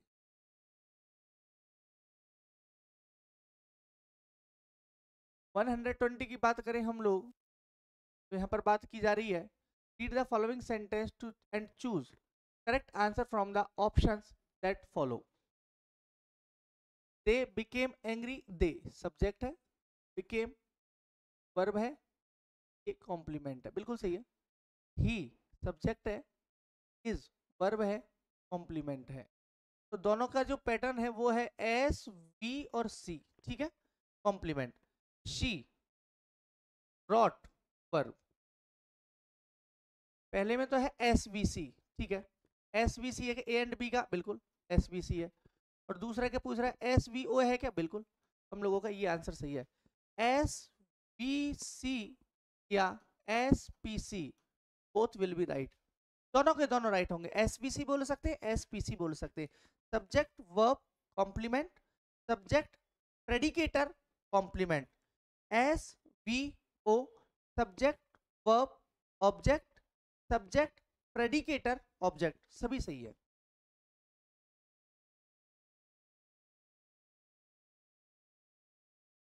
यहाँ पर पूछा भाई फिगर ऑफ स्पीच पूछ लिया इन लाइनों की। Here is the smell of blood still, all the perfumes of Arabia will not Sutton this little hand. बहुत अच्छी आप लोग बात करें, ये विलियम शेक्सपियर का मैकबेथ से ली हुई लाइन है भाई। और यहां पर बात हो रही है किसकी, हाइपरबली की, अतिशयोक्ति। वो कह रहा है कि all the perfumes of Arabia, Arabia की जितनी भी परफ्यूम है अगर उनको मेरे से भी हाथों में छिड़क दिया जाए तो मेरे हाथों में जो आ रही है ना ये खून की जो बदबू है, ये खून की बदबू फिर भी शांत नहीं होगी। मतलब इतनी अतिशयोक्ति की बात कर रहा है कि पूरे समुद्र हैं जो एक परफ्यूम बन जाएं तो भी मेरे हाथ जो हैं वो उनमें उनकी स्मेल खून की फिर भी रहने वाली है। इस तरीके से वो राइटर ने अपनी बात को यहाँ पर बढ़ा चढ़ा करके लिखा है। क्वेश्चन नंबर 122, फर्स्ट ग्रेड के सिलेबस में दिया हुआ है भाई ये।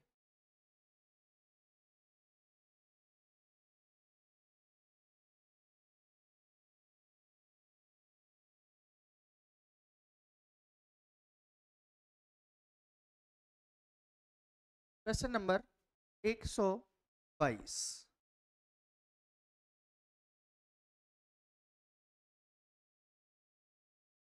और इसका ऑप्शन नंबर 4 जो है दैट विल बी राइट। ये पूछ लिया है डाइस्टोफिया, एबीसी बिल्कुल राइट आंसर होगा। How far that little candle throws his beams so shines a good deed in naughty world example of, पूछ लिया है भैया। हाउ फार, क्वेश्चन नंबर 123, तो how far the little candles throw the beams, कितनी दूर तक फेंक सकती है कैंडल। कैंडल फेंक रहा है दैट मीन्स वो किसी व्यक्ति का काम कर रहा है, और जब व्यक्ति का काम करे तो हम लोग बात कर सकते हैं वहां पर वही परसोनी क्या है, सिमिली, मेटाफर, पर्सोनिफिकेशन। पर्सोनिफिकेशन की बात कर सकते हैं। किसकी बात कर रहे हैं हम लोग भाई, personification.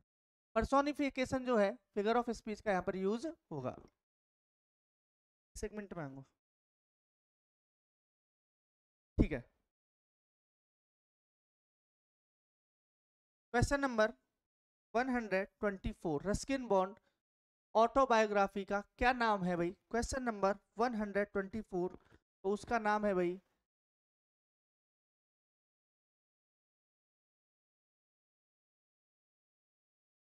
Long fox dancing. Which novel D H. Lawrence was ban, कौन सी एक जो राइटर था बात करें जिसकी की एक जो नोवेल लिखी और वो क्या हो गई थी, बैन लगा दिया गया उस पर। क्वेश्चन नंबर इसका हो जाएगा lady Chatterley's lover. Fill in the blanks with the correct option the mock epic. Question number 126 की बात करें, option number 2 that will be your right answer.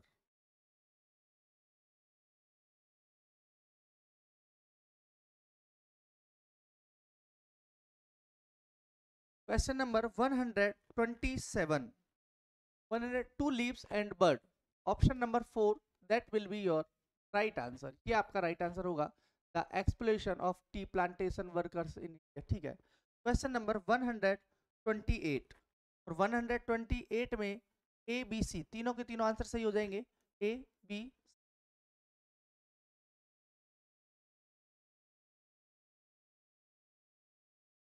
Question number 129, इसके बाद में टीचिंग मेथड के क्वेश्चंस आने वाले हैं। Match of the following writers, match करना है आपको फॉलोइंग राइटर्स को। तो आप लोग देख सकते हो किस तरीके से हम लोग मैच कर सकते हैं। तो ए का 4, ए का है 4, बी का 3, सी का 2, डी का 1। इस तरीके से हम लोग मैच कर लेंगे। विच of the following is a feature of dramatic monologues, का क्या फीचर है, राइटर यहाँ पर पूछ रहा है क्या इसका फीचर हो सकता है। तो option number first that will be your right answer. ये आपके टीचिंग मेथड, टीचिंग जो मेथड्स के क्वेश्चंस अब यहाँ से आगे स्टार्ट होने वाले हैं, जो आपके 20 क्वेश्चंस आते हैं और 40 मार्क्स के वो आते हैं। टीचिंग मेथड के क्वेश्चंस पर आ जाते हैं।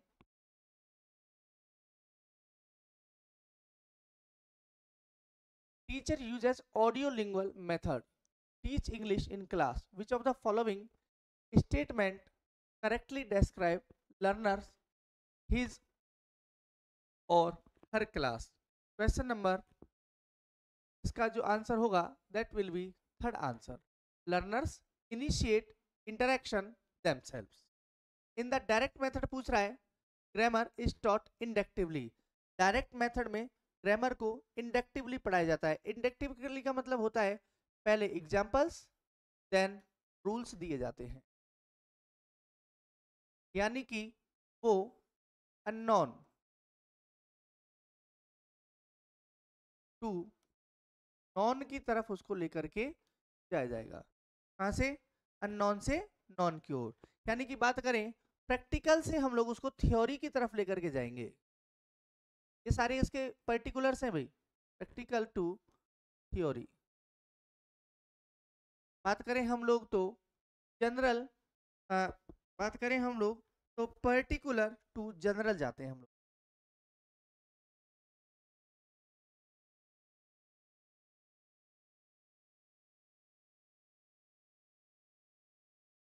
ये कुछ फैक्ट हैं, ध्यान रखें हम लोग। यहाँ पर बताया गया है ग्रामर को कैसे पढ़ाया जाएगा यहाँ पर भाई, ठीक है। ओके, तो यहाँ पर है students discovered grammar through examples. Grammar पता लगा लेंगे क्या एग्जांपल्स पढ़ करके? बिल्कुल सही है। तो यहाँ पर ये इसका जो आंसर होगा ये बिल्कुल सही आंसर। क्वेश्चन नंबर 133 और 133 की बात करें तो ऑप्शन नंबर आप लोगों का जो 4 होगा that will be the right answer.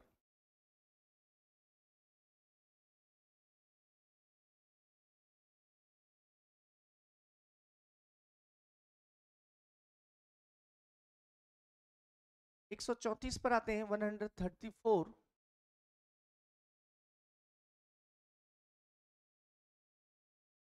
One 134 की बात करेंगे, option number 4 audio lingual method की यहाँ पर राइटर बात कर रहा है, ठीक है। Mister B while using grammar translation method को in her class emphasize upon, किस चीज पर एम्फेसाइज किया जा रहा है? तो रीडिंग और राइटिंग पर किया जाएगा। 135 रीडिंग और राइटिंग। 136 की बात करें तो option number 4 will be your right answer. Next चलते हैं हम लोग 137।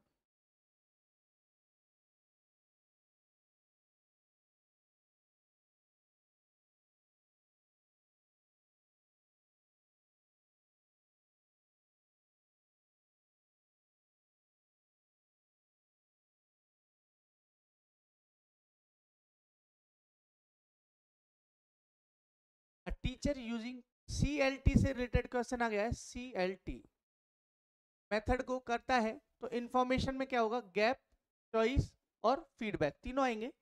विच of the following statement not true good English test के लिए? कौन सा सही नहीं है? All items of the test should be average difficulty level वगैरह होना चाहिए। सब कुछ एवरेज नहीं, अलग अलग लेवल का क्वेश्चन होना चाहिए।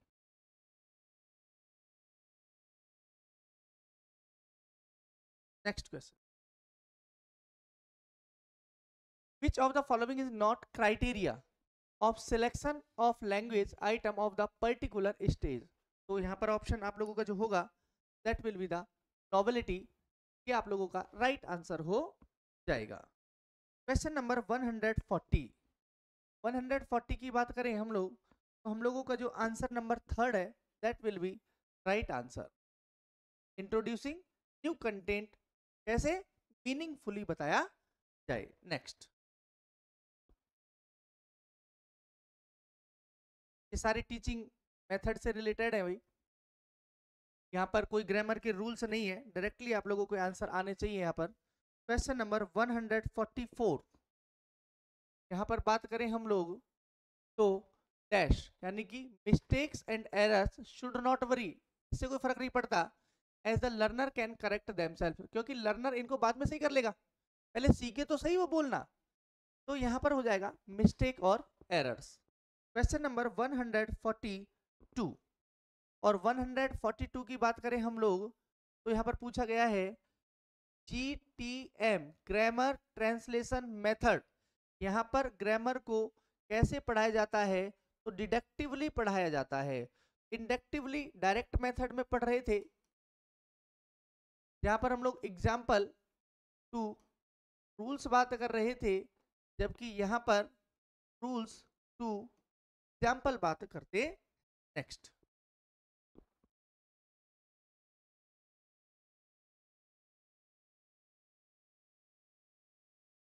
(143) gradation in syllabus, gradation in syllabus design refer to option number 4, arranging content from concrete to abstract लेकर के आते। concrete का मतलब होता है यानी कि जो हमको दिखाई दे, जिसको टच भी कर सके हम लोग। abstract मतलब जिसको हम लोग टच भी नहीं कर सके, यानी कि बात करें हम लोग तो स्थूल या सूक्ष्म से लेकर के स्थूल की ओर लेके जा सकते हैं। और क्वेश्चन नंबर 144 और 144 की बात करें तो हम लोग बात कर सकते हैं, which of the following is not a characteristics of structural approach for teaching English। तो बाकी की बात करें, ये तो इसकी विशेषता है, ये विशेषता है, ये विशेषता है, ये विशेषता नहीं है, और ये आपका बिल्कुल सही आंसर हो जाएगा।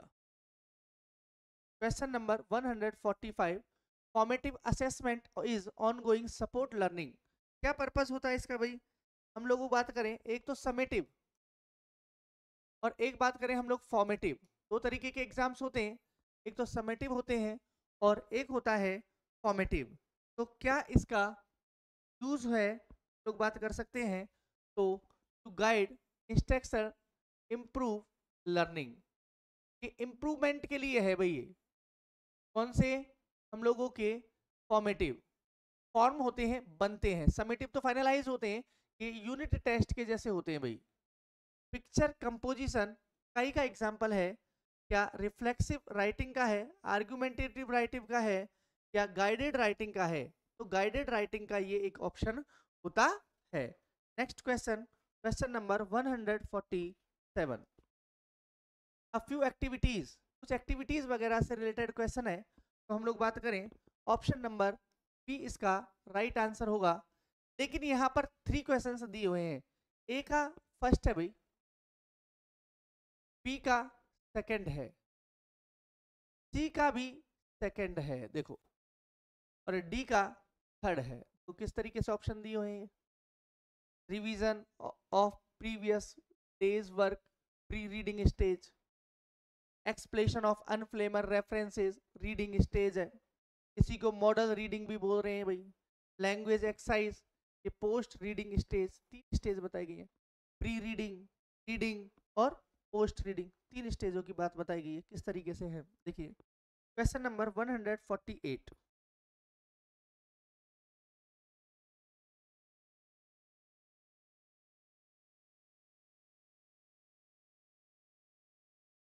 क्वेश्चन नंबर 148, और इसका जो आंसर होगा that will B, third answer will be right. When a teacher uses direct method का यूज कर रहा है टीच इंग्लिश के लिए, तो क्या नहीं करना चाहिए उसको? नेटिव लैंग्वेज का यूज नहीं करना चाहिए उसको, और एब्स्ट्रैक्ट वोकेबलरी को उसको सिखाना चाहिए। कैसे सिखाता है? नेटिव लैंग्वेज का यूज नहीं करना चाहिए, दैट मीन्स मदर टंग का यूज को नहीं, बैन है।